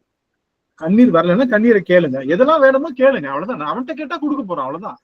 அவன்கிட்ட எனக்கு வரமாட்டேன் சாமி, எனக்கு நெஞ்ச கனகல்லு நெகிழ்ந்துட்டு அப்படின்னு சொல்றாங்களே, நெஞ்ச கனகல்லு நிகழணும்னு அவங்கிட்ட போய் கேட்க வேண்டியதான். சாமி எனக்கு கண்ணீர் வரல, கொடு. ஏதோ ஆனந்துன்றவன் கண்ணீர் வந்தாதான் சிவபூசை நிறையன்றான். இது வரைக்கும் நான் கண்ணீர் வரல, இந்த கொடுப்பா. அவன் வேற சிவபூசை டெய்லி செய்யணும்ன்றான். அதனால 2 சொட்டாவது கொடு. அதனால ஞானசம்பந்தர் என்ன சொல்றாரு, கண்ணீர் பதப்பதன்னு வர வேணாம், அப்படியே ஒரு கீற்று கசஞ்சா போதும், ஒரு கீற்று அப்படியே ஒரு ஸ்ட்ரீக் வந்துட்டு போனா போதும். அதுவே நீங்க வந்து இறைவனோட மிகப்பெரிய வழிபாடு. ஆக சிவபூசைக்கு தேவையான பொருள் நம்முடைய கண்ணீர் மட்டும்தான்.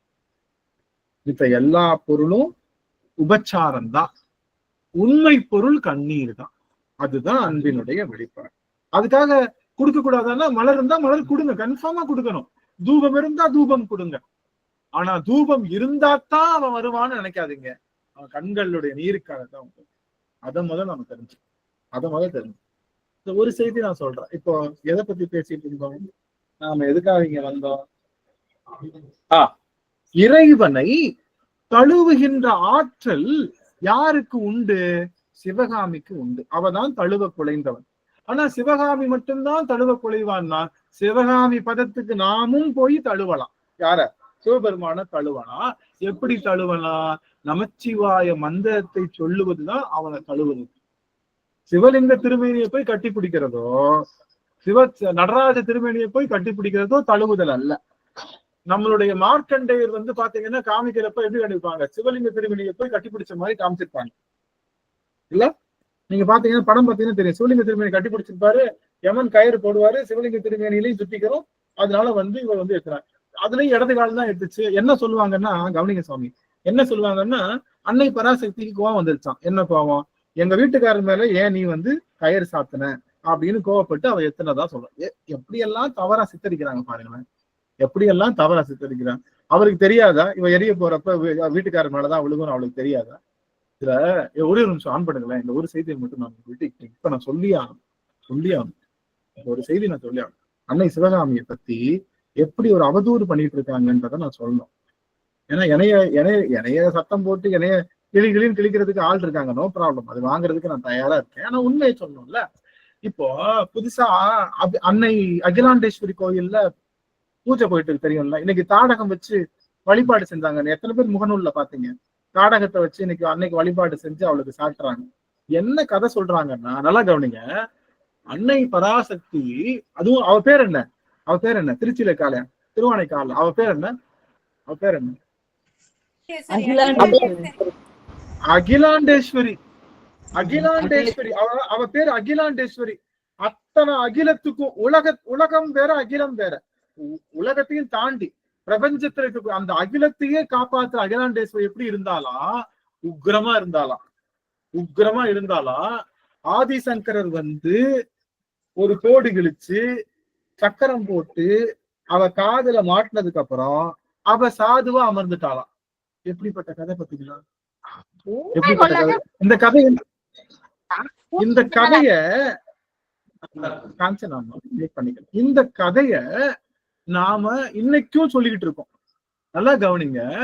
இது ஆதிசங்கரரை உயர்த்தி அன்னை பராசக்தி கீழே இருக்கிற சமம். யார உயர்த்தணும்னு முக்கியமா இருக்கா இல்லையா? அவளுக்கு நம்மளை போன்ற கோபம், தாபம், மதம், மாச்சரியம், காமம், குரோதம் அதெல்லாம் இருக்கா அவளுக்கு? அன்னை பராசக்தி இருக்கா? இல்ல, அவளுக்கு அது கிடையாது. அவ யாரு?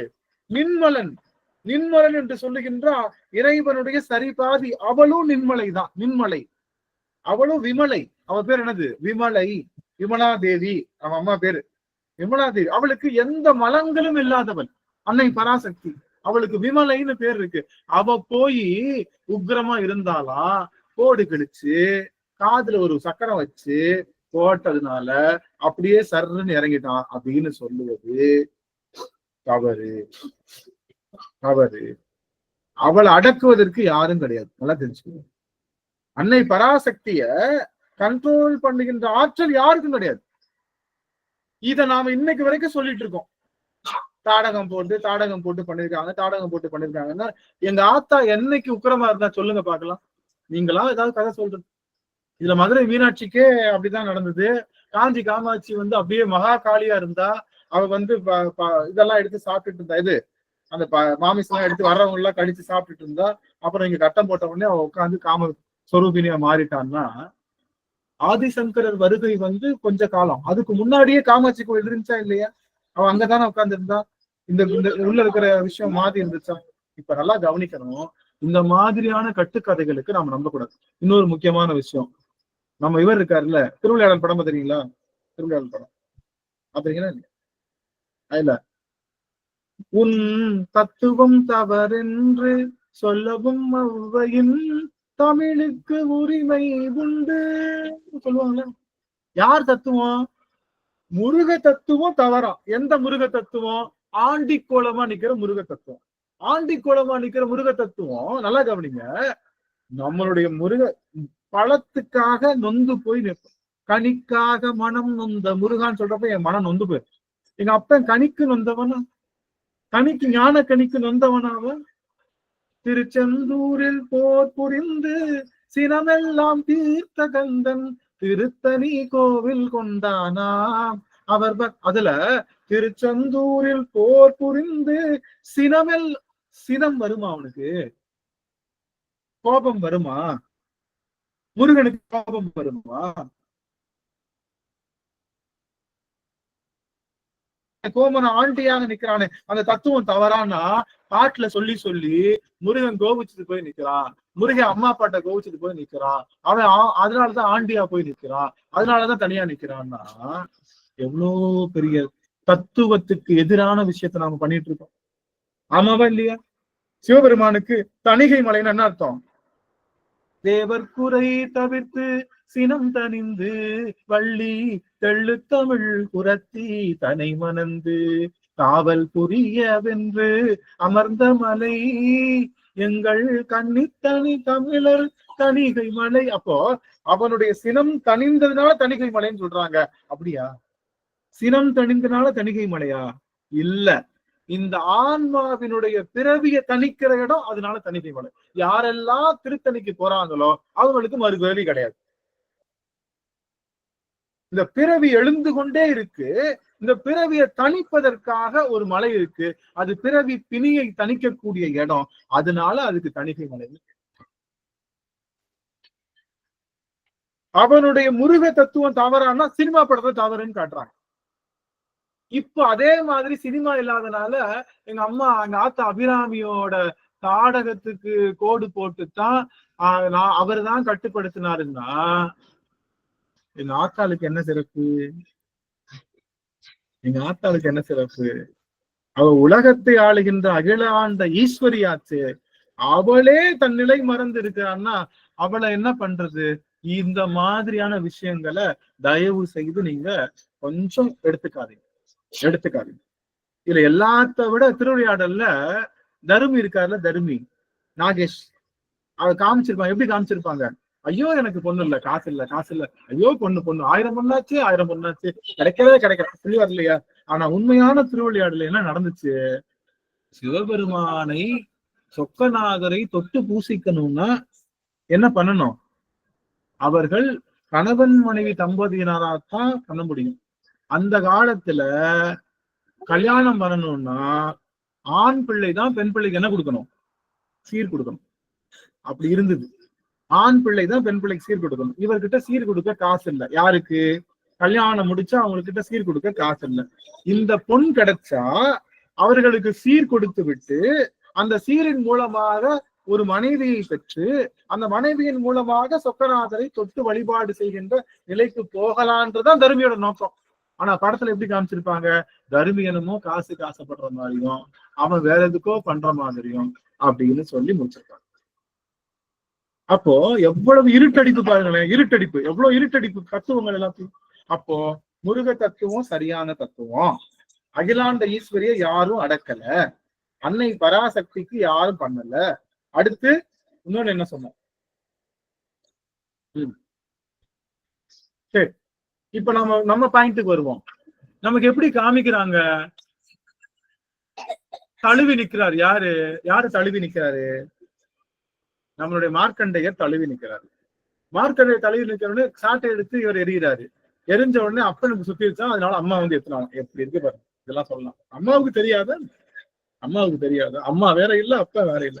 எங்க வீட்டுக்காரர் மேல ஏன்டா நீ வந்து பாசக்கயிறு வீசுன்னு அம்மா எத்தனாலாம். அப்போ மார்க்கண்டேயரை காப்பாத்துறதுக்காக எத்தலையா? நான் கேட்டேன். நான் திரும்ப கேட்டேன். அப்ப நீங்க எத்தனது வந்து மார்க்கண்டேயருக்காக எத்தல, வீட்டுக்காரர் மேல பாசக்கயிறு வீசுறதுக்காக நீங்க எத்தனைங்களாமான்னு கேட்டா எவ்வளவு இருட்டடிப்பு செய்யறாங்க அந்த தத்துவத்தை. தவறு இல்லையா? இந்த மாதிரி தலப்புராணம் சொல்வது எவ்வளவு பெரிய தவறு. அங்க என்னன்னா, இன்னைக்கும் நீங்க என்ன பண்ண முடியாது. சிவபெருமான் லிங்க திருமணி தழுவ முடியுமா? இன்னைக்கு போனாலும் நீங்க தழுவ முடியுமா? லிங்க திருமணி கண்டுபிடிக்க முடியுமான்னு கேட்கிறேன். இன்னைக்கு எல்லாரும் விட மாட்டாங்க இல்லையா? சரி, நான் என்ன சொல்றேன், சரி ஐயரா இருந்தாலும் கட்டிப்பிடிக்கலாமா?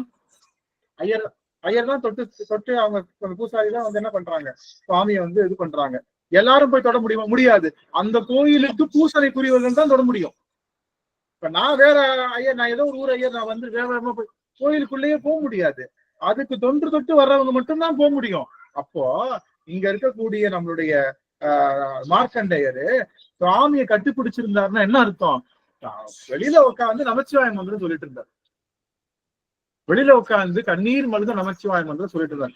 கண்ணீர் மல்க நமச்சிவாய மந்திரம் சொல்வதுதான் உண்மையிலேயே சிவபெருமானை ஆற தழுவுகின்றது. அந்த நிலை அங்க அம்மா இருக்கான்ல, எங்க காஞ்சிபுரத்துல யார் இருக்கா? மகேஷ் ஐயா தான் சொல்லுங்க.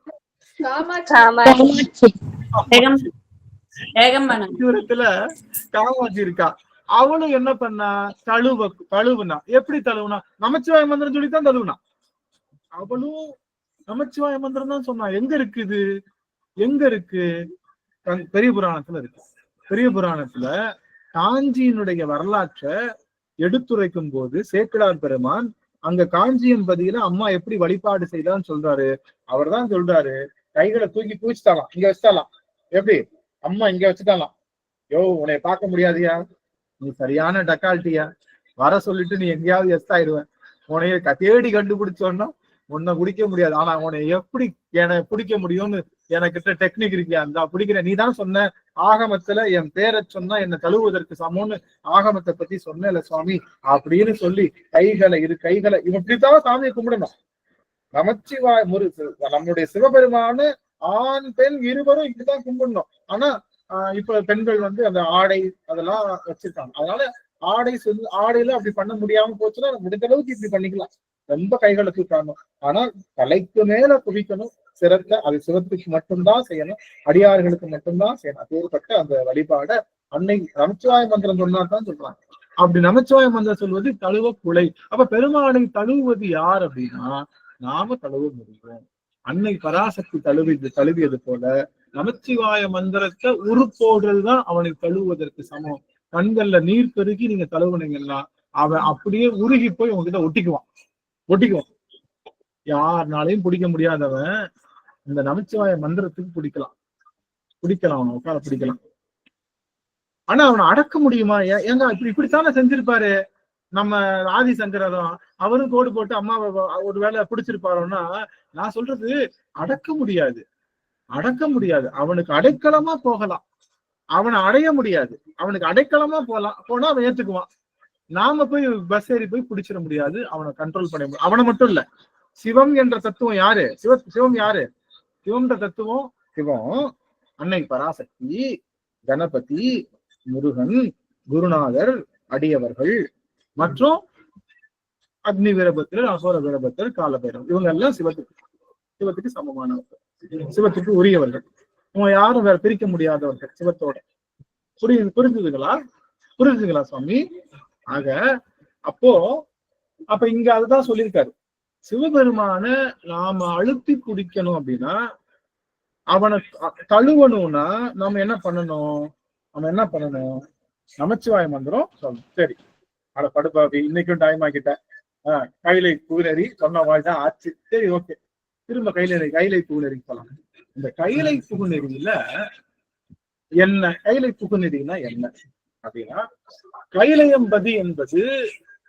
கைலையம்பதினா என்ன? அது அங்க என்ன இருக்கும் அப்படின்னா, கைலையம்பதினா என்ன இருக்கும் அப்படின்னா, அங்க அடியவர்களுடைய தொகை இருக்கும். சவுண்ட குறைங்க.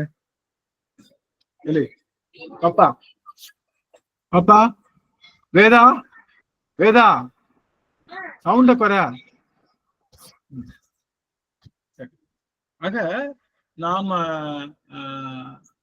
கைலையம்பதி அப்படிங்கிறதுல அடியவர் தொகை இருக்கும். அடியவர் தொகை இருக்கிற இடம் தான் கைலையம்பதியினுடைய விஷயமே. அடியவர் தொகை இல்லாம நாம என்ன பண்ண முடியாது? நம்ம கைலையம்பதியை பார்க்க முடியாது. அது முதல்ல. அப்ப அடியவர்கள் தொகையாக இருக்கணும் கைலையம்பதியில. கைலை புகுநெறி என்பது என்ன? அது கைலையினுடைய இடம். கைலை புகுவதற்கான நெறி என்ன அப்படின்னா சிவகாமி பதம் தான். என்ன பதம்? சிவகாமி பதம் தான் கைலை புகுநெறி. புரிஞ்சுங்களா? சிவகாமி பதம் தான் கைலை புகுநெறி. சிவகாமி பதம்னா என்ன? நீங்க தான் சொன்ன. நமச்சிவாய மந்திரம்.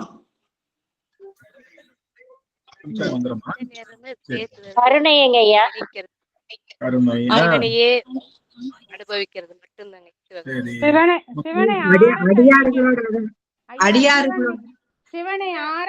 விட்டுட்டீங்க பாத்தீங்களா? முக்கியமான செய்தியை விட்டுட்டீங்க பாருங்க. எல்லாரும் அடியார்களின் பிரதிநிதி. தொடர்புல இருக்கணுங்க ஐயா. தொடர்புல ஐயா நம்ம கேக்குறத நிறுத்திட்டா நாம அந்த சிவ பதத்தை அடைஞ்சிருவோங்க. நூத்துக்கு 100. பொன்முடி அம்மா 100க்கு 100. இன்றைய தினம் பொன்முடி அம்மா அவர்களுக்கு 100க்கு 100 மதிப்பெண். சிவகாமி பதம்னா என்னன்னா, நாம கேக்குறத நிறுத்துறதுக்கு பேரு சிவகாமி பதம். இதுதான் கையிலை புகுநெறி. என்ன? நம்மளுடைய என்ன எதை கேட்கிறோம்? நம்மளுடைய இச்சையினாலதானே கேட்கிறோம். இச்சையன்று இருப்பதுக்கு பேர் தான் கையிலை புகுநெறி. அதுதான் காசி, அதுதான் மதுரை, அதுதான் அண்ணாமலை, அதுதான் நம்மளுடைய திருத்தணி. எல்லாமே அது ஒரே இடம். என்ன செய்யணும்? இச்சை இல்லாமல் இருப்பது கையிலை புகுநெறி. இன்னைக்கு சொல்லியாச்சு. இச்சை இல்லாமல் இருப்பது கையிலை புகுநெறி. இச்சை இல்லாமல் இருப்பதுக்கு இன்னொரு பேர் என்ன? ஒண்ணு கவனிங்க, இந்த ஆன்மானால இச்சை இல்லாம இருக்க முடியாது. இச்சை இல்லாமல் இருப்பதுன்னா உலக இச்சை இல்லாம இருக்கும். உலக இச்சை இல்லாம இருந்தா யார் மேல இச்சை இருக்கும்? சிவபெருமான் மேல மட்டுமே இச்சை இருக்கும்.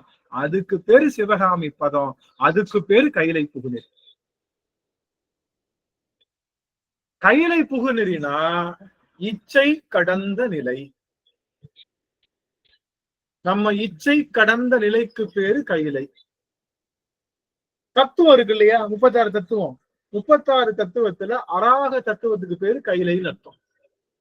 36 தத்துவத்துல அராக ஐயா அதாவது நிர்வாணம் அப்படின்னு சொல்லலாம்ல ஐயா? நிர்வாணம்.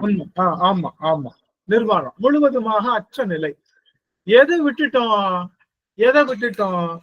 இச்சைகள் எல்லாம் விட்டாச்சு. ஐயா மாயையிலிருந்து விட்டு நிக்கிறது அது மாயையிலிருந்து விலகுதல் தான். அருமை. மாயையிலிருந்து விலகுதல் தானே இச்சை கடந்த நிலை, இச்சையற்ற நிலை. எந்த பொருள் மீதும் பற்றில்லாம. ஆனா எந்த பொருள் மீதும் பற்றில்லாம இருக்க முடியாது. ஒரு பொருள் மேல பற்று வச்சிருக்கணும். அந்த ஒரு பொருள் சிவம். சிவத்து மேல மட்டும் பற்று இருந்தா அது சிவகாமி பதம். அதுக்கு இன்னொரு பேரு கைலை புகுநெறி. நல்லா கவனிக்கணும். ஒரே ஒரு செய்தி, முக்கியமான செய்தி. ஏன்னா இது முக்கியம். எல்லாம் இச்சை விட்டாலே நம்ம சிவமாவே நின்னுடுவோம் அப்படின்னு சொன்னீங்கல்ல நேத்து. ஆமா ஆமா, அதுதான் எல்லாம். ஒரு நிமிஷம் கவனிங்க எல்லாரும், ஒரே ஒரு நிமிஷம் வாய்ப்பு இருந்ததுன்னா அடியவர்கள் அப்படியே எல்லாத்தையும் போட்டுட்டு ஒரு நிமிஷம் மட்டும் என்ன பார்த்தா போதும். ஆசை அருமின் ஈசனோடு ஆகிடும் ஆசை அருமின். ஆசை அருமின்னா ஈசன் மேல ஆசைப்படக்கூடாது. ஏன்? எது மேல ஆசைப்படுவோம்? தனக்கு சொந்தம் இல்லாத பொருள் மேல ஆசைப்படுவோம். ஈசன் யாரு? நமக்கு சொந்தமானவன். பக்கத்து வீட்டு கொடியில போட்டிருக்க புடவை மேல நல்லா இருக்கே, இந்த பார்டர்ல புடவை எடுக்கணும்னு பல காலம் யோசிச்சோமே, இது கிடைச்சா நல்லா இருக்குமே நினைக்கிறது பேரு ஆசை.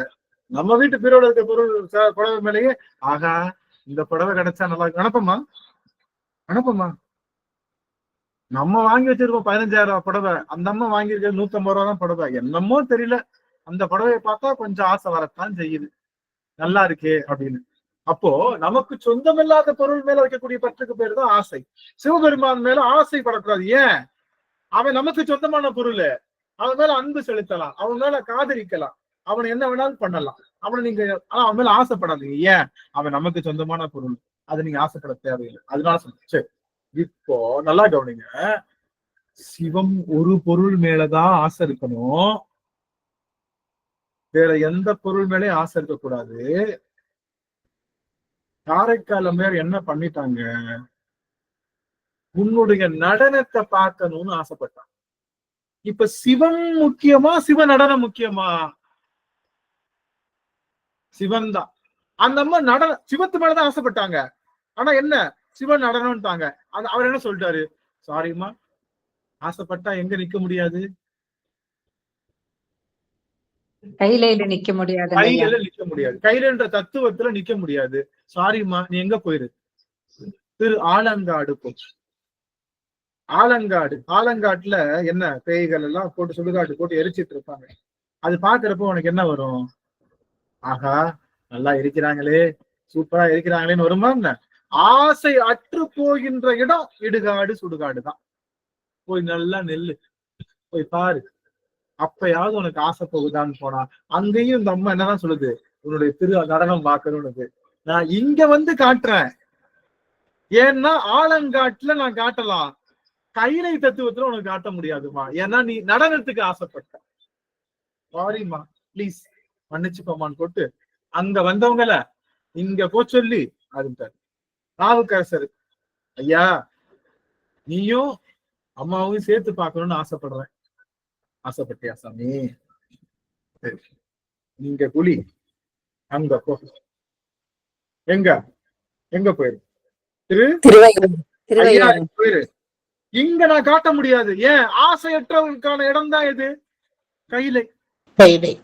இச்சையற்றவர்களுக்கான இடம் தான் கைலை. இது கைலை புகுநெறி, உன்னால புக முடியாது. தயவு செய்து நீ திருவையாருக்கு வா, அங்க நான் காட்டுறேன்னு சொல்லி ஆடு. சுந்தரர், 2 பேரும் மலர் பறிக்கிறாங்களே, இந்த 2 பொண்ணுங்க கொஞ்சம் அழகா இருக்காங்களே, இவங்க நல்லா இருக்காங்க மாதிரி தெரியுது. இவாப்பா தம்பி, இவ்வளவு நாள் எந்த ஆசையும் இல்லாம வர்றவங்களுக்கு திருநீர் கொடுத்துட்டே இருந்த, ஆலகாலம் விஷம் வந்த போதும் அள்ளி எடுத்து வந்தவன் நீதான். அப்பேற்பட்ட தொண்டு செய்தவன் நீ. ஆசைப்பட்டுட்டேல்ல, கீழே இறங்குப்பா, இறங்கு. நீ ஆசைப்பட்டது எல்லாம் செய்யற. கீழே இறங்குனதுக்கு அப்புறம் தான் தெரிஞ்சது எவ்வளவு கீழ்த்தரமா ஆசைப்பட்டுட்டோம். சாமி என்ன தூக்கிக்கோ, என்ன தூக்கிக்கோ. எப்ப சொன்னாரு? ஆசையெல்லாம் அனுபவிச்சதுக்கு அப்புறம் சொல்றாரு, மனை வெறுத்தேன் மனை வாழ்க்கைன்னு பாடுறாரு. மனை வாழ்க்கை வெறுத்துட்டேன் சாமி, நீ நினைக்கிற மாதிரி கிடையாது. 2 பொண்ணுங்க ஆசைப்பட்டேன், கல்யாணம் முடிச்சு கொடுத்த. உண்மையிலேயே நீ காதலர் தினம் தானே? காதலர் தினத்துக்கு காதலர்களுக்கு கொடுக்கிற தண்டனை எது தெரியுமா? காதலிப்பவர்களையே திருமணம் செய்து வைப்பதுதான். காதலிப்பவர்களையே திருமணம் செய்து வைப்பதுதான் காதலுக்கு தருகின்ற தண்டனை. அப்பதான் தெரியும், ஆகா இந்த அம்மாவையா நம்ம காதல் பண்ணோம், இந்த அம்மா காதலிக்கிறதும் நல்லாத்தான் இருந்துச்சு, இப்ப பார்த்தா இந்த அம்மா செய்யற செய்கையெல்லாம் வேற மாதிரி இருக்கேன்னு தோணும். அப்போ இச்சை வருகின்றவர்களுக்கு இடம் இல்லை என்று சொல்வதுதான் என்னது? கையிலை கையிலை புகுநெறி. புகுநெறி கைலை புகுநெறி என்பது காசியும் அதுதான். காசி புகுநெறியும் அதுதான். காசில என்ன பண்ணணும்? நமக்கு பிடிச்சதெல்லாம் விட்டுறணும்னு சொல்லி என்ன பண்றது? பிடிச்சதை விட்டுறணும்னு சொல்லி வெத்தலை பொட்டிய விடுறது, கடலைக்காய விடுறது, பாவக்காய விடுறது, எது கஷ்டம், எது தேவையில்லாத அதை விடுறது. அப்ப கூட காஃபியை விடுறேன்னு சொல்றது கிடையாது. இனிமே நான் பாவக்காய சாப்பிடுங்க, என்ன தில்லு முள்ளு பாருங்க, என்ன தில்லு முள்ளு. நான் பாவக்காய சாப்பிட மாட்டேன், நான் பூசணிக்காய் சாப்பிடுவேன். சாப்பாட்டு விஷயத்திலேயே நிக்கிறீங்களே, அதுவா காசி புகுநெறி? காசி புகுநெறி என்பது மயானம். மயானம் என்னது? நம்ம எல்லாத்தையும் வச்சு கொளுத்துற இடம். எதை கொளுத்துறாரு? காம, குரோத, மத, லோப, மாச்சரியம் என்ற அத்தனை அறுவகை நோய்களை வச்சு கொளுத்துற இடம் காசி. கொளுத்திட்டு வரணும். கொளுத்திட்டு வர முடியாது. ஏன்னா கொளுத்துற என்ன ஆயிடும்? உடல் நீங்கிரும். இந்த உடலுக்கு சம்பந்தம் உள்ள பொருள் காமம், குரோதம், லோபம், மதம், மாச்சரியம். இது 6 நோயும் நீங்கிருச்சுன்னா உடல் என்ன ஆயிடும்? போயிடும். உடல் வந்தது அந்த அனுபவம் கொடுத்ததுதான். அந்த அனுபவம் இல்லாம நின்றுச்சுன்னா உடல் ஒளி தேகமா மாறிடும். காசியில போன முக்தி என்ன? இறக்கணும். எது இறக்கணும்? அறுவகை நோய்களும் இறக்கணும். உயிர் இறப்பது முக்தி இல்ல. காசியில போய் பணத்தை எரிச்சா முக்தியா போயிடும். யார் சொன்னா? தப்பு. எந்த பணத்தை எரிச்சாலும் அந்த பணம் அங்கேயேதான் இருக்கும். அந்த ஆன்மா எங்கேயும் போகாது. காசியில போய் எரிச்சிட்டா மட்டும் நேரா போய் சொர்க்கம் போயிருமா? இல்ல, போகாது. காசி புகுநெறி என்பது அறுவகை நோய்களை எரிச்சாதான். அது நீங்க இங்க வச்சே எரிச்சாலும் காசி புகுநெறி தான், கைலை புகுநெறி தான். நீங்க எங்க வச்சு நீங்க இந்த அறுவகை இச்சைகளையும் எரிக்கின்றீர்களோ அந்த இடம் காசியாகவும் கைலையாகவும் தோன்றும்.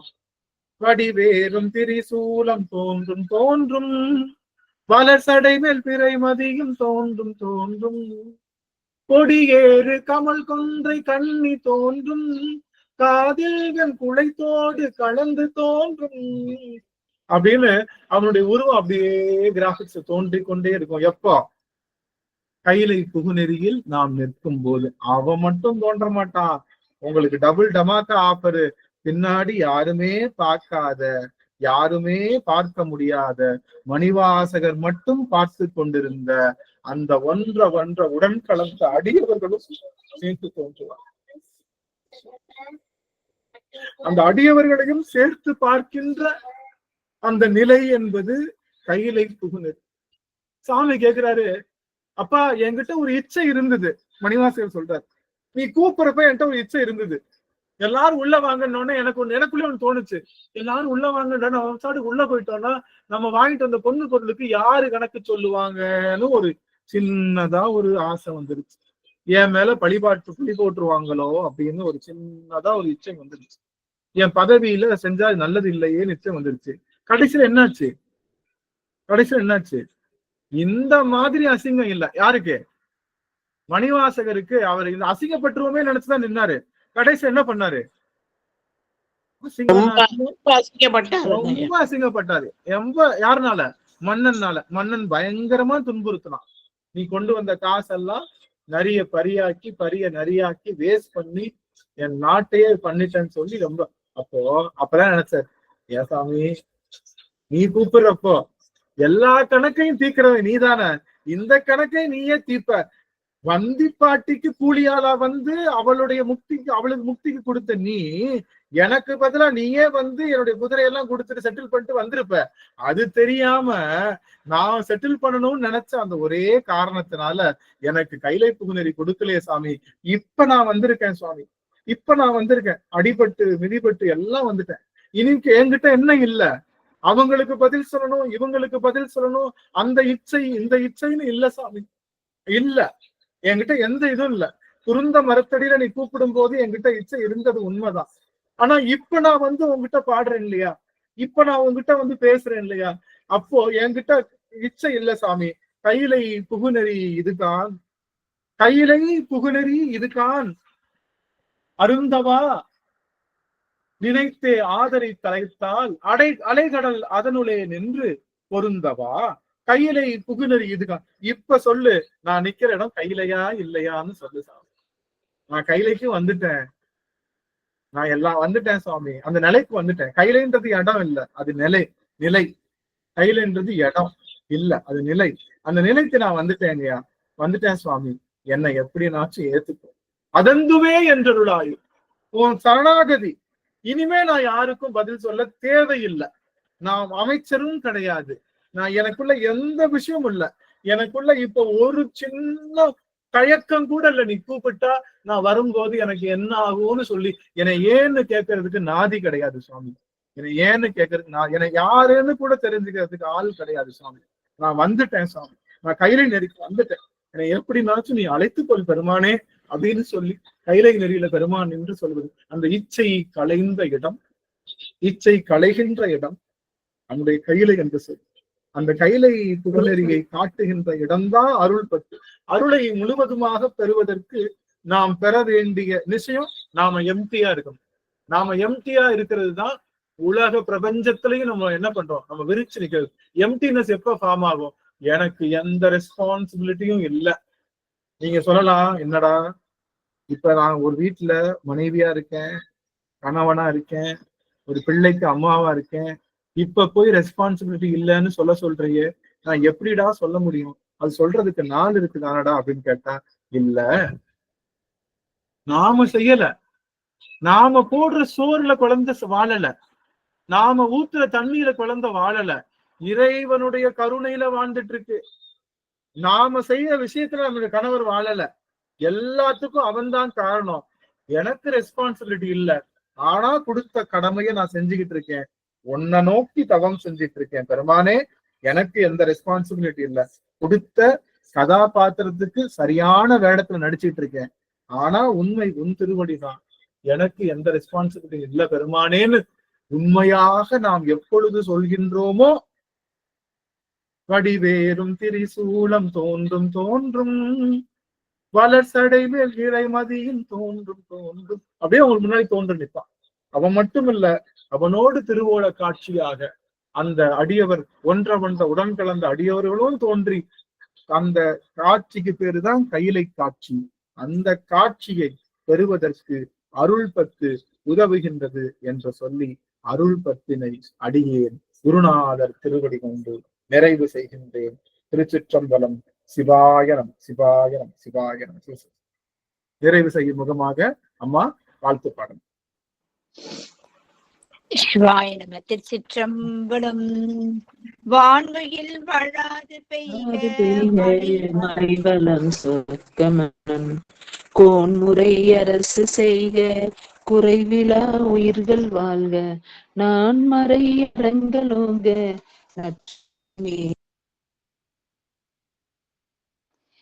வான்முகில் வளாது பெய்க, வளம் சுரக்க மன்னன் கோன்முறை அரசு செய்க, குறைவிலாது உயிர்கள் வாழ்க,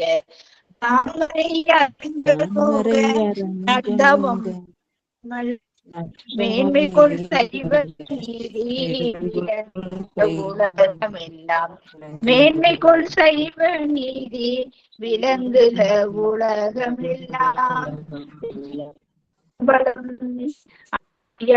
தாமரை சென்னை சுற்றி வட்டி. நன்றிங்க. சரி சரி சரி அருமை அருமைங்க சுவாமி அருமைங்க மகிழ்ச்சி மகிழ்ச்சிங்க அம்மா. அம்மா மைக் மியூட் பண்ணிக்கலாம் சுவாமி. சரஸ்வதி அம்மா பேசணும்னா பேசலாம். அம்மா ஏதாவது சொல்ல வரீங்களா சரஸ்வதி அம்மா? சுவாமி ஆறு தந்தோன் வாழ்க, ஆறுமுகம் வாழ்க, வெற்பை கூறுசை தனிவேல் வாழ்க, குக்குடம் வாழ்க, ஏனைய மஞ்சை வாழ்க, யானைதன் அணங்கு வாழ்க, மாறிலா வள்ளி வாழ்க, வாழ்கீர் அடியார் எல்லாம். திருச்சிற்றம்பலம். சிவாய நம. சரிங்கம்மா சரிங்கம்மா மியூட் பண்ணிக்கலாம்.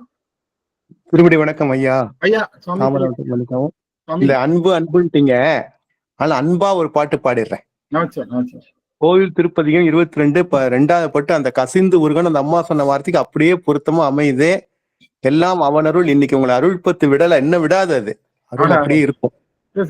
அன்பினால் சிவா திருச்சிற்றம்பலம். அன்பினால் அடியேன் ஆவியோடா கை ஆனந்தமாய் கசிந்து உருக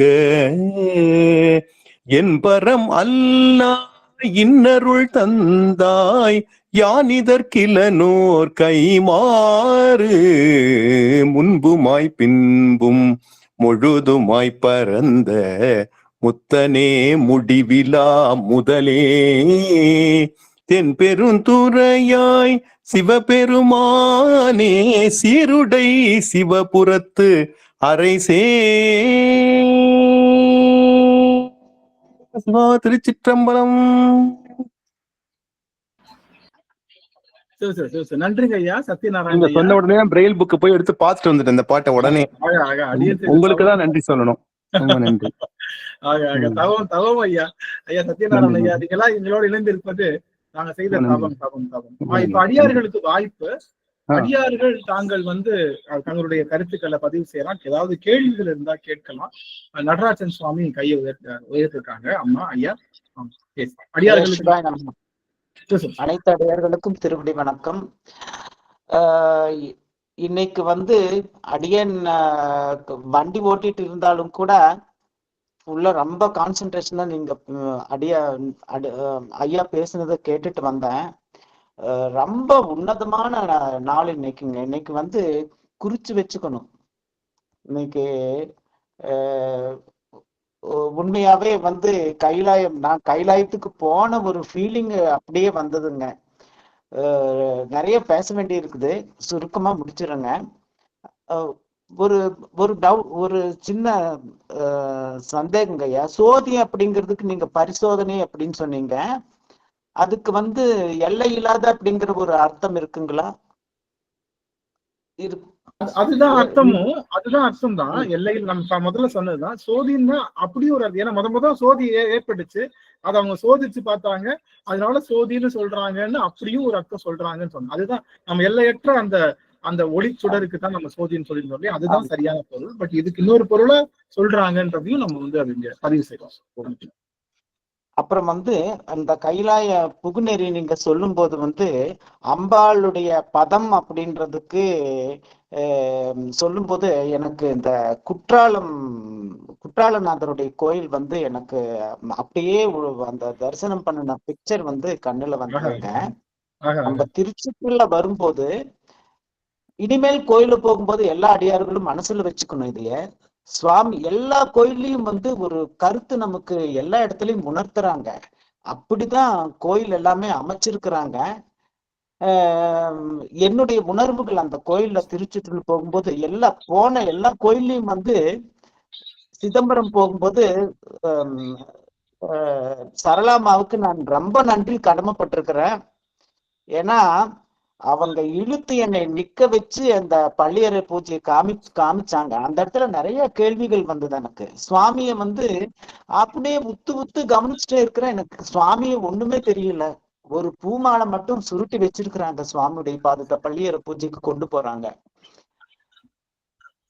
அந்த ரகசியம் பள்ளியறையில கொண்டு போய் அவரை உட்கார வைக்கும் போது அந்த உணர்வு, நான் இப்படிதான்டா இருக்கிற முட்டாளே அப்படின்னு சொல்லி ஒரு குட்டு வச்ச மாதிரி ஒரு பதில் கிடைச்சதுங்க. அது உள்ளார இருந்து அவர் உணர்த்தினாரு. அதுக்கு காரணம் சரளம்மா.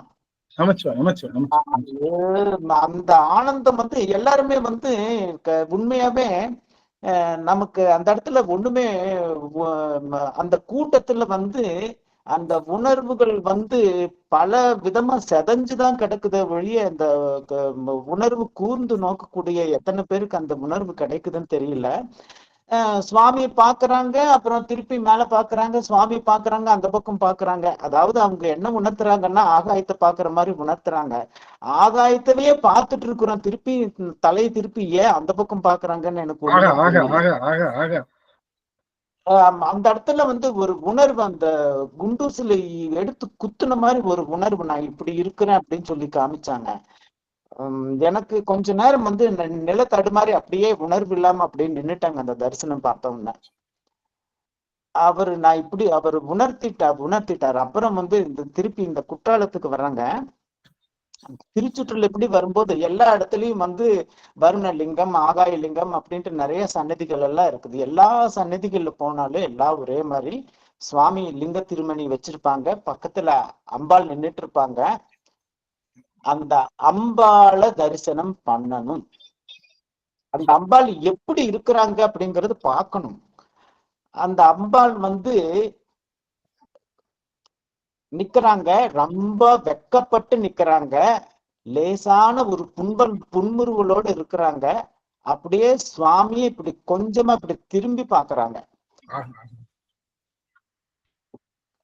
அந்த அந்த கலைநயத்தோட கண்டிப்பா பாக்கணுங்க. அவங்க அந்த இடத்துல எனக்கு புரிஞ்சது என்ன அப்படின்னா, அம்பாள் சுவாமி என்னுடைய விண்ணப்பத்தை ஏற்கல, அம்பாள் என்னுடைய விண்ணப்பத்தை ஏற்கிறாங்க. ஏத்துட்டு சுவாமிய பார்த்து என்னோட விண்ணப்பம் அப்படி இன்டைரக்டா போகுதுங்க. அந்த பார்த்த உடனே எனக்கு மனசுக்குள்ளார தோணுன ஃபீலிங், அம்பாள் என்கிட்ட இருந்து நான் கேட்கிற கோரிக்கைகளை வாங்கி சுவாமி கிட்ட அப்படியே புன்முறுவலா குறுகி வெக்கத்தோட அந்த அம்மா சுவாமியுடைய திருச்சபைக்கு கொடுக்குறாங்க அந்த அடியனுடைய கோரிக்கைகள் எல்லாம். அந்த கம்யூனிகேஷன் இப்படிதான் நடக்குதுங்க. அது நீங்க இன்னைக்கு இந்த விவரிக்கும் போது நடுவுல அந்த மகாமாயை வேணும், அந்த மாயை எப்படி செயல்படுது, அவங்க அம்பாள் இருந்து நம்மளுடைய அந்த கோரிக்கைகள் எல்லாம் எப்படி போகுது, எப்படி நிறைவேற்றுறாங்க, அவர் ஆடும்போது நாம கவனிச்சுட்டு இருக்கிறோம், நாம ஆடும்போது அவர் நிறுத்துறாரு அப்படிங்கிற இது எல்லாம் பார்த்து இந்த கைலாய புகு நெறி அந்த சொல்லும் போது அந்த அந்த அந்த இந்த ஃபீலிங் நான் அந்த அன்னைக்கு அந்த தரிசனம் பண்ணும்போது இந்த உணர்வுகள் வந்தது. அது அப்படியே இன்னைக்கு அது பிரதிபலிச்சது. அதுக்கப்புறம் அந்த சித்திர சபைக்கு போகும்போது அங்க எனக்கு உணர்வு என்ன அப்படின்னா, அந்த மூச்சு காத்த நிறுத்தணும். அருணகிரிநாதருடைய ஒரு அந்த இது ஓவியத்தில் அந்தம் அருள்வாயே, அதாவது அந்த மூச்சு காத்த நிறுத்தி அந்த தரிசனத்தை பார்க்கணும் அப்படின்ட்டு காமியத்தில் எழுந்து இணையாது அந்த பாட்டுங்க ஐயா, திருப்புகழ் பாட்டுல வருங்க ஐயா அது காமியத்தில். அந்த மூச்சு காத்த அளவு பண்ணி அது எங்க நிறுத்தணுமோ அங்க நிறுத்தினா அந்த தரிசனம் கிடைக்கும் அப்படின்ற ஒரு உணர்வுக்கு வந்ததுங்க. இது எல்லாமே ஒட்டுமொத்தமா சேர்த்து இன்னைக்கு ஒரு பெரிய அனுபவமா கொடுத்ததுங்க. கேட்கும்போது வந்ததுங்க, என்னால வாயை திறக்க முடியலைங்கன்னு சொல்லும்போது அப்படியே கேட்டு நான் பாட்டுக்கு இருக்கிறேன். அந்த உணர்வுக்கு வந்தது. நன்றிங்க. மகேஷ் ஐயா, சுவாமி ஐயா அவங்க காலம் ஏற்றிருக்காங்க. ஐயா திருவடி வணக்கம் ஐயா. திருவடி வணக்கம் சுவாமி. எனக்கு இன்னைக்கு எல்லாரையும் நீங்க சிவகாமியா மாத்திட்டீங்க, அப்பதான் அப்படிதான் நான் அதை உணர்றேன். இன்னைக்கு நான் தனியா உக்காரல ஐயா, 2 அடியார கூட உட்கார வச்சுக்கிட்டேன் ஐயா. இங்க பாருங்க, அப்படியே திருவடி சரணம். திருவடி வணக்கம். திருவடி வணக்கம் ஐயா. நமச்சிவாய். அம்மா இருக்காங்க. அம்மா திருவடி வணக்கம் சுவாமி. திருவடி வணக்கம். நமச்சிவாய். ஒண்டியா உக்காந்து கேட்கலையா, வெளியே டவர் கிடைக்கும் போது வெளியே உக்காந்தேன். இவரையும் கூட்டு வந்துட்டேன், அம்மாவையும் கூட்டமா இங்க உட்காரமானா உட்காந்து அவங்க எழுந்தே போல. அவங்க எப்படி சொல்றது, கால் வலிக்கு நடந்து வர முடியாத பெஜார் போடுவாங்க. ஆனா இருந்தாலும் பக்கத்துல உக்காந்துட்டாங்க. தலையில பனி பெய்யுதுங்க, இருந்தாலும் நான் கேட்டுட்டு போறேன்பா அப்படின்ட்டு உக்காந்துருக்காங்க ஐயா. ரொம்ப மகிழ்ச்சிங்கய்யா. உங்களுக்கு எல்லாருக்கும் பெருமனுடைய பெருங்கருணை. நீங்க சும்மா சிவகாமி பதம் பெற்று சிவம் பதமே பெறுகின்ற ஆற்றலை பெறணும் அப்படிங்கிறது குருநாதருடைய வாழ்த்துக்கள் அடியும் சொல்றேன் சாமி. ரொம்ப ரொம்ப மகிழ்ச்சிங்க, ரொம்ப ரொம்ப மகிழ்ச்சி. தங்களுடைய மெனக்கடல் ரொம்ப பிடிக்குதுங்க சாமி, ரொம்ப மகிழ்ச்சியா இருக்கு மெனக்கடல், மகிழ்ச்சி. நன்றிங்க ஐயா. வேற ஏதாவது சொல்லணுமா சாமி? இல்லையா இல்லையா, என்னதான் சொன்னேன், இன்னைக்கு ஒரே வார்த்தை தான், எல்லோரையும் சிவகாமியா மாத்திட்டீங்க. அதுதான் உண்மை. இந்த வகுப்பு அதுதான். நன்றி நன்றி ஐயா, நன்றி. சந்திரம்மா சுவாமி. ஐயா திருவடி வணக்கங்க ஐயா. ஐயா எனக்கு ஒரு சின்ன டவுட் தாங்க ஐயா. ஒவ்வொரு ஆன்மாவின் பக்குவத்துக்கு ஏற்ப சிவம் அருள் புரிவார், அது ஓகேங்க ஐயா. அதே மாதிரியே அடுத்தது கேட்டீங்க, ஒவ்வொரு அந்த இது ஒவ்வொரு அடியார்களின் சிந்தையில சிவம் நிறுத்தினா அந்த நமக்குள்ள சொரியும் தேனின் அளவு வேறுபடும். நீங்க ஒவ்வொருத்தரோட சிந்தையில சிவம் ஒரே மாதிரி தானே நிப்பாரு, அப்ப தேன் எப்படி மாறுபடும்? அருமை அருமை அருமை. அதாவது அந்த பூவினுடைய தன்மை ஏற்கனவே நம்ம சொன்னோம், பூவினுடைய தாமரைக்கு கொஞ்சம் சொரிகிற தன்மை அதிகமா இருக்கும். அதே போல மலருக்கும் நம்ம இந்த எல்லாத்துலயுமே தேன் வருது. முல்லைப்பூல ஒரு தேன் வருது, நமக்கு அள்ளிப்பூல ஒரு தேன் வருது, அப்புறம் அந்த பூவுக்கு தகுந்த மாதிரி வருது. இது என்ன காரணம்? ஏன் சாமி எல்லாருடைய சிந்தனை தேன்லையும் சமமா இருக்க மாட்டேங்கிறான்னா, ஒவ்வொரு ஆன்மாவும் எடுத்து வந்த பிறவியினுடைய அளவும் சிவத்தினுடைய சிந்தனை அளவும் வேற வேறையாத்தான் இருக்கு. எல்லாத்துக்கும் சமமா இல்ல. சிவம் ஒரு பொருள் தான், தேன் தான். ஒரு சொட்டுனாலும் சிவன் தான், பல சொட்டுனாலும் சிவன் தான். ஆனா ஒரே மாதிரி தானேங்க ஐயா நிறுத்துவோம். நல்லா செஞ்சுவோங்க சாமி. நடராஜருடைய நடனம் வேற வேற, ஒவ்வொரு ஆன்மாவுக்கும் வேற. நுட்பமா ஆடுறான், ஒரே டான்ஸ் ஆடல. நம்ம சாமி பாக்குற மாதிரி இந்த கால் தூக்கி ஆடுறான், அந்த ஒரு நடனம் பண்ணல. அவன் நம்மளுடைய மனத்துக்கேற்ப, நம்மளுடைய தகுதிக்கேற்ப நம்ம. ஆனா சிவம் சிவம் தான். அவன் அம்மா எல்லாருக்கும் ஒரே உணவு கொடுக்கல. அவ குழந்தைக்கு பால் கொடுக்குறா, பெரிய பிள்ளைக்கு இது சாப்பாடு கொடுக்குறா, அதுக்கு பெரிய பிள்ளைக்கு பிரியாணி கொடுக்குறா, இன்னொரு பிள்ளைக்கு உடம்பு சரியில்லை, சாப்பாடே போடல. அம்மா ஒருத்தி தான். ஆனா அவ இடுகின்ற அன்னம் வேற வேறையா இருக்கு இல்லையா? அது போல சிவம் ஒன்றுதான். சிவம் காட்டுகின்ற அந்த ஆனந்த அனுபவத்தினுடைய அளவு அந்தந்த ஆன்ம பக்குவத்துக்கு தகுந்த மாதிரி, எடுத்து வந்த பிறவிக்கு தகுந்த மாதிரி அது மாறுகின்றது அப்படிங்கறதான் நம்ம சொல்றோம். வேற ஒன்றும். சிறப்பு சிறப்பு சிறப்பு சிறப்பான. நன்றிங்க சார், நன்றிங்க சார். சுதாம்மா. சிவாய் நம்ம அந்த நடனம் பாக்குறவங்களுடைய பக்குவத்தை பொறுத்தது. ஊன நடனம், ஞான நடனம், ஆனந்த நடனம், 3 நடனம் இருக்கு. அவங்கவுங்க பக்குவத்துக்கு தகுந்த மாதிரி அது தெரியும் அப்படின்னு. ஐயா நீங்க ஒண்ணு சொன்னீங்க, இது இவர கூற்றுவன் பத்தி, இது மார்க்கண்டையனை பத்தி சொன்னீங்க. அப்ப எனக்கு ஞாபகம் வந்துச்சு, அவரு நம்ம கடலூர் தேவசேனாதிபதி நடத்தும் போதோ கால தத்துவத்தை பத்தி நடத்தும் போதோ இது சொன்னாருங்க ஐயா. அந்த காலத்திற்கு வருவதனால் அந்த காலம் நம்மளுக்கு முடியுது, ஒரு கணப்பொழுது கூட தாமதிக்காம அது முடியும் போது அந்த காலத்துக்கு தகுந்த மாதிரி அவன் வர்றதால அவனுக்கு காலன்னு பேரு, கூற்றுவனுக்காக காலன்னு பேரு அப்படின்னு சொல்லிட்டு அந்த மார்க்கண்டையரை பத்தி சொன்னாரு. அந்த கால தத்துவத்துல இருந்து தப்பிச்சவர் மார்க்கண்டையர் ஒருத்தர் தான். மார்க்கண்டையர் காலம் வரும்போது, அதாவது யமன் வரும்போது சிவத்தை தழுவி கொண்டார். காலன் வீசிய பாசக்கயிறு சிவன் மேல் பட்டதனால் சிவன் காலனை காலால் உதைத்தார். ஆனா யமன் செய்தது சரி என்றாலும் மார்க்கண்டேயர் சிவனை தழுவியதால் அவர் ஆன்மா சிவனோடு ஐக்கியமாகி விட்டது. அவர் கால தத்துவத்தை கடந்த சுத்தமாய போனத்துக்கு சென்று விட்டார். அவர் யமனின் கால கட்டுப்பாட்டில் இல்லை. அந்த கால கட்டுப்பாட்டுல இருந்தா தானே யமன் கூப்பிட முடியும். அவர் அந்த தத்துவத்துக்கு போயிட்டாரு, சிவபெருமானின் கட்டுப்பாட்டுக்கு சென்று விட்டார். அதை உணராத யமன் அதனால்தான் சிவனிடம் உதை வாங்கினார். மார்க்கண்டேயர் சிவனை தழுவுதார், கால தத்துவத்தையும் வென்றவர், அதனாலதான் அவரை காலத்தை வென்றவர் அப்படின்னு சொல்றாங்க அப்படின்னு சொன்னாரு. அது நீங்க சொல்லும் போது எனக்கு அது ஞாபகம் வந்ததுங்க மார்க்கண்டேயரை பத்தி சொல்லும் போது. இன்னைக்கு நான் அதான் வெளியில போயிட்டனால முழுசா கேட்க முடியலன்னு ஓடியாந்து அந்த நேரத்துக்காவது அது கேட்டுட்டேன் எப்படியும். சரி இந்த சார், சரி சார். பாடல் முடிக்க போறீங்களேன்னு சொல்லிட்டு நமச்சிவாயம், நமச்சிவாயம். கேட்டுட்டேங்க ஐயா. நன்றிங்க ஐயா.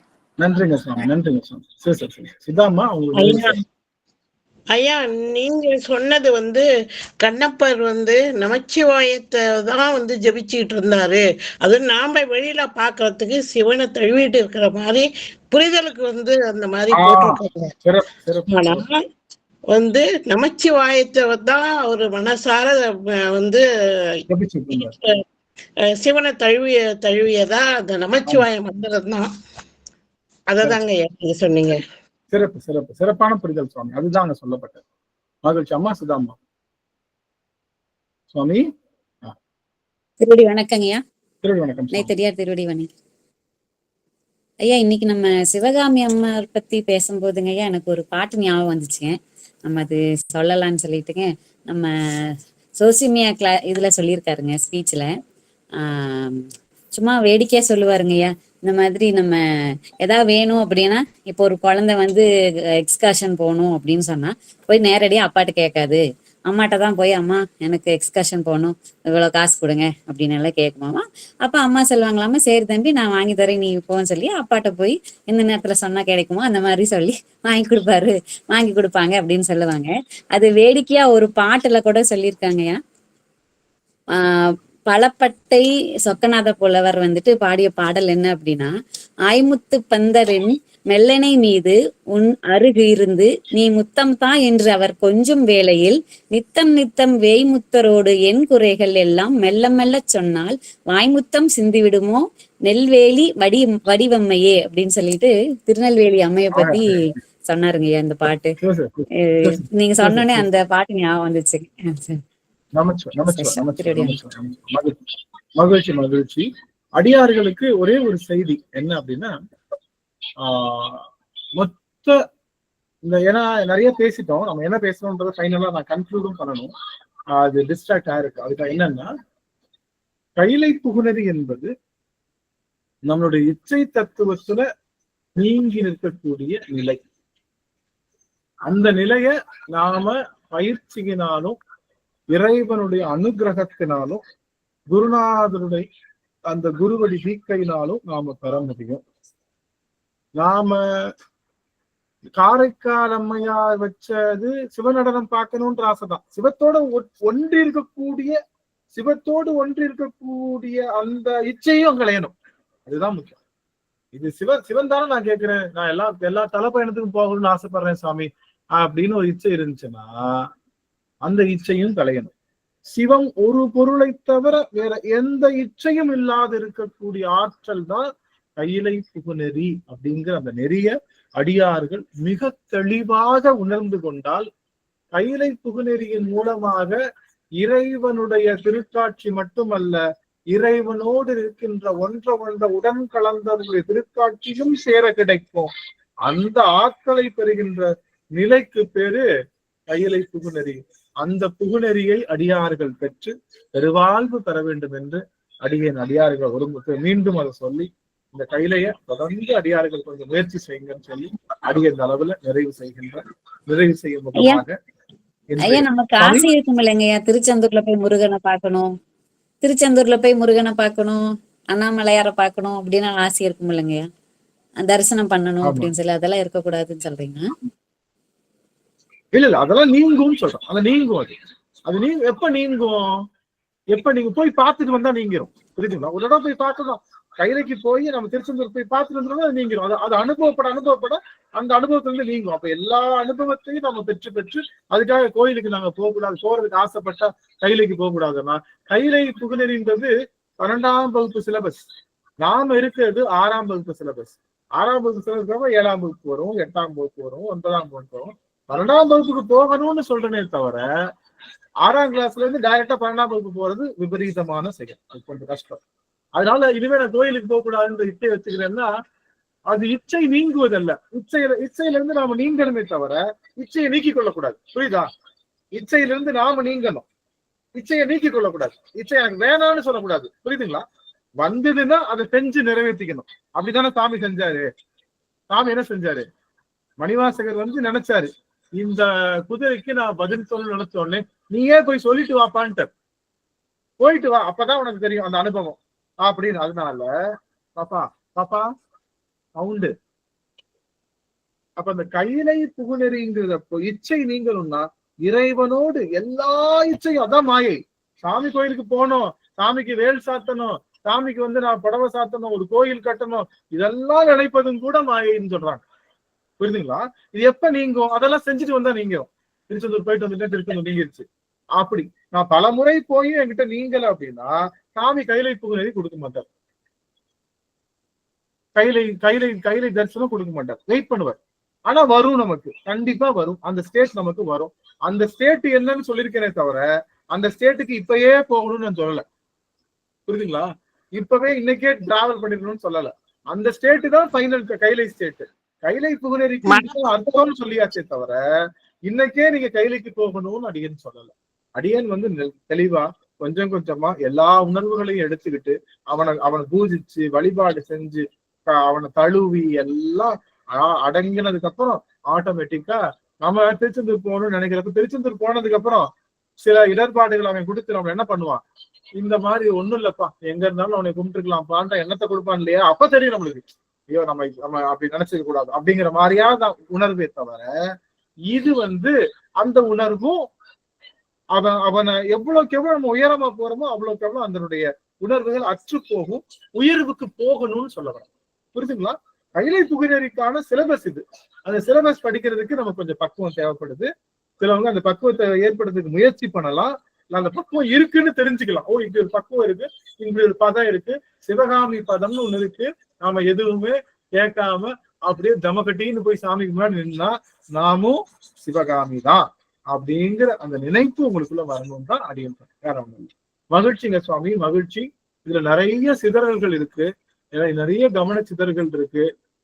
அதெல்லாமே வந்து நம்ம அடுத்த அமர்வுகள்ல கொஞ்சம் சொல்லிட்டு நம்ம உள்ள போகலாம்னு சொல்லி இன்னும் உங்களை கைலை புகுநெறியில கொஞ்சம் ஷார்ட் பண்றோம். கொஞ்சம் அடுத்த கைலை புகுநெறிக்கு லேசா ஒரு ஷார்ட் உங்களுக்கு செய்ய வேண்டிய ஒரு சூழல் இருக்கு. அதையும் செய்யறேன், அடியனுக்கும் தான் செய்யறேன். எனக்கு நான் பெரிய, ஏன்னா நீ சொல்றிய நீ பெரிய கைலை புகுநெறி போறதுக்கு உனக்கு தகுதி இருக்கான்னா உங்களுக்கு இருக்கிற தகுதி இல்ல 1% கூட அடியனுக்கு கிடையாது, உங்களுடைய உன்னத தகுதி. அதனால சொல்றேனே தவிர. சாருமதி அம்மா சுவாமி. ஐயா ஒரே ஒரு சந்தேகம் ஐயா. அந்த இது சொல்லும் போதுங்க ஐயா, அம்பாள் வந்து மறைஞ்சிருவாங்கன்னு சொன்னீங்களங்க ஐயா. அந்த இச்சை நமக்கு போகும்போது அம்பாள் வந்து மறைஞ்சிருவாங்கன்னு சொல்றது வந்து அது சிவத்தோட ஒடுங்கிடுவாங்களா இல்ல அது என்ன மாதிரியா? இல்ல அவ தனியா நமக்காக நின்னவ எதுக்காக சிவத்திலிருந்து பிரிஞ்சு நமக்காக நிக்கிறா? நாம சொல்றத கேட்டு அவ சொல்றதுக்காக. அவ மாதிரியே அவனும் என்ன நினைக்கிறா, சிவ ஆடுறத மட்டும் அவ அனுபவிக்கிறான், நமக்காக அவர் சொல்லி. அப்ப நாமளே சிவகாமியா ஆயிட மாட்டாங்களாயா? அந்த நேரத்துல அந்த இது நம்ம இருக்கும்போது நாமளே சிவகாமியா ஆயிடுவோம் இல்லையா? ஆமா, அதுதான் சொன்னோம். நாமே சிவகாமி பதத்துலதான் நிக்கிறோம். சிவகாமி பதத்துக்கு அப்புறம் எங்க போகணும்? நடராஜர் பதத்துக்கும் போகணும். அந்த டிராவலும் இருக்கு. நடராஜர் பதத்துக்கும் போகணும். சிவபதம், அது பேர் சிவபதம். சிவகாமி பதம், சிவபதம். அந்த சிவபதத்துக்கும் நம்ம போகணும். அதனால சிவகாமி பதத்துக்கு மாறுறோம் எப்போ? அவன்கிட்ட டிமாண்ட் இல்லாதப்போ அவன் நடனத்தை மட்டுமே ரசிக்கிறப்போ. சிவனையும் கேட்க கூடாதுங்களா ஐயா? நம்ம சிவனை கேட்க சொல்லிதான் 1 மாசம் 2 மாசம் கேட்டிருக்கோம். அது இல்ல எதுவுமே கேட்க தோணாது. அவன்கிட்ட எதுக்கு எப்படி கேட்கும்? அவனுடைய தரிசனம் நம்ம கிடைச்சிட்டு இருக்கு. இப்ப கிடைக்கலனாதான் கேட்கணும். புரியுதுங்களா சாமி? இப்ப கிடைக்கல, தரிசனம் கிடைக்கலன்னா கேட்கலாம். அவன் தரிசனமும் அவன் நடனமும் நமக்கு தான் நடந்துகிட்டு இருக்கு. அப்படிங்கிறப்போ கேட்க தேவையில்லை. அந்த இடத்துல கேட்க மாட்டோம். எதுவுமே எண்ணமற்று வாக்கும் மனமும் இல்லா மனோலயம் தேக்கின்னு சொல்லுகின்ற அந்த நிலைக்கு தான் சிவகாமி பதம் சொல்லி அந்த பதத்தை நம்ம அடை. கண்டிப்பா ஐயா ஒரே ஒரு இது மட்டுங்க ஐயா. அறம் செய்யணும், கண்ணீர் விட்டு அன்பு செய்யணும் அப்படின்னு படிப்படியா எங்களை கொண்டு வந்து அந்த பதத்தை வந்து எப்படி அடையிறதுன்னு சொன்னது வந்து இன்னைக்கு அப்பா அது எப்பேற்பட்ட கருத்துங்கய்யா. அது அப்படியே அதை வந்து ரொம்ப கவனிச்சு உருக்கமா கேட்டா மட்டும்தான் நீங்க இந்த சிவகாமி பதம்னு சொன்னதோட அர்த்தம் வந்து இத கேக்குறதே அவ்வளவு பெரிய ஒரு புண்ணியமா இருக்குங்க ஐயா. இந்த நிமிஷம் அதை வந்து உணர்த்திருக்காங்க எனக்கு. அதனால இப்ப நான் மைக் ஆன் பண்ணி என்ன பேசுறது தெரியல. ஆனா அந்த சிவகாமி பதத்தை அடியணும்னு அந்த படிப்படியான நிலையெல்லாம் சொல்லி சொல்லி இன்னைய வகுப்புல இந்த நேரத்துல நீங்க அந்த சிவகாமி பதத்தை சொன்னது வந்து அது நாங்க கேக்குறதுக்காக அந்த பாக்கியம் கிடைச்சிருக்கேன்னு இன்னைக்கு நினைச்சுக்கணும் ஐயா. சிவாய நமக. திருவடி வணக்கம் ஐயா. ரொம்ப சிவாய நமக. நம்ம அடியவர் திருக்கூட்டம் மட்டும் அது எப்படிப்பட்ட அடியவர் திருக்கூட்டம்னா ஒன்றை உடன் கலந்த அடியவர் திருக்கூட்டம் அடியர் பலமுறை சொல்லுவேன். அது உண்மைதான் சுவாமி. அடியர்கள் உருகுறாங்க. அப்படி சிவகாமி பதம் எனக்கு கிடைக்காதா அப்படின்னு உருகுறாங்க. நானும் சிவகாமி ஆகணும் அப்படின்னு. எவ்வளவு பெரிய ஒரு நினைப்பு, எவ்வளவு பெரிய ஆற்றல் நம்ம பெறுகின்றோம் சொல்லி அந்த அளவுல ரொம்ப மகிழ்ச்சி. இது உணர்ந்து புரிதல் இருக்கணுங்க ஐயா. ரொம்ப நல்லா இருக்குங்க ஐயா. மகிழ்ச்சி மகிழ்ச்சிங்க சாமி. நீங்க உணர்ந்து எடுக்கிறங்காட்டி எங்களுக்கு உள்ள போகுதுங்க ஐயா. நீங்க சும்மா போனா போது ஏதோ எடுக்கணுங்கிறதுக்காக எடுக்கல. நீங்களே உணர்ந்து எங்களுக்குள்ள அப்படியே கொஞ்சம் கொஞ்சமா ஊட்டுறங்காட்டி அது அப்படியே உள்ள போகுது எங்களுக்கு. குருநாதர் குருவருள் சாமி. அனைத்தும் குருநாதர் குருவர் என்று சொல்லி அடியை நிறைவு செய்கின்றமாக அடியேனே ஐயா. நான் ஒரு மாசமா கிளாஸ்க்கு வரலைங்கய்யா. ஆனா நீங்க அருள் 10 முடிச்சிருவீங்களோன்னு நினைச்சிட்டே இருந்தேன். ஆனா கடைசியா கைலை பூவுக்கு சேர்ந்துட்டேங்க ஐயா. போன கிளாஸ் இந்த கிளாஸ் இதுக்குதான் நான் ரொம்ப பாக்கியம் பண்ணி இருக்கிறேன்னு நினைக்கிறேங்க. ரெண்டு பாடலுக்கு நான் அட்டன் பண்ணாம போயிட்டேங்க. பையன் ஊர்ல இருந்து வந்தான்னு சொல்லிட்டு. போன கிளாஸ் உங்களை பார்த்தோன்னு சொல்லுவாங்க இல்லைங்க, அதாவது பசு கன்ற பிரிஞ்சுட்டா எப்படி, உங்களை பார்த்தோன்னே எனக்கு அந்த ஃபீல் தாங்க ஐயா வந்துச்சு. எனக்கு இந்த வாய்ப்பு ஏற்படுத்த உங்களுக்கும் சாந்தி அம்மாவுக்கும் கோடான கோடி நன்றிங்க. பிரேமா அம்மாவுக்கு அதை விட நன்றிங்க. மகிழ்ச்சி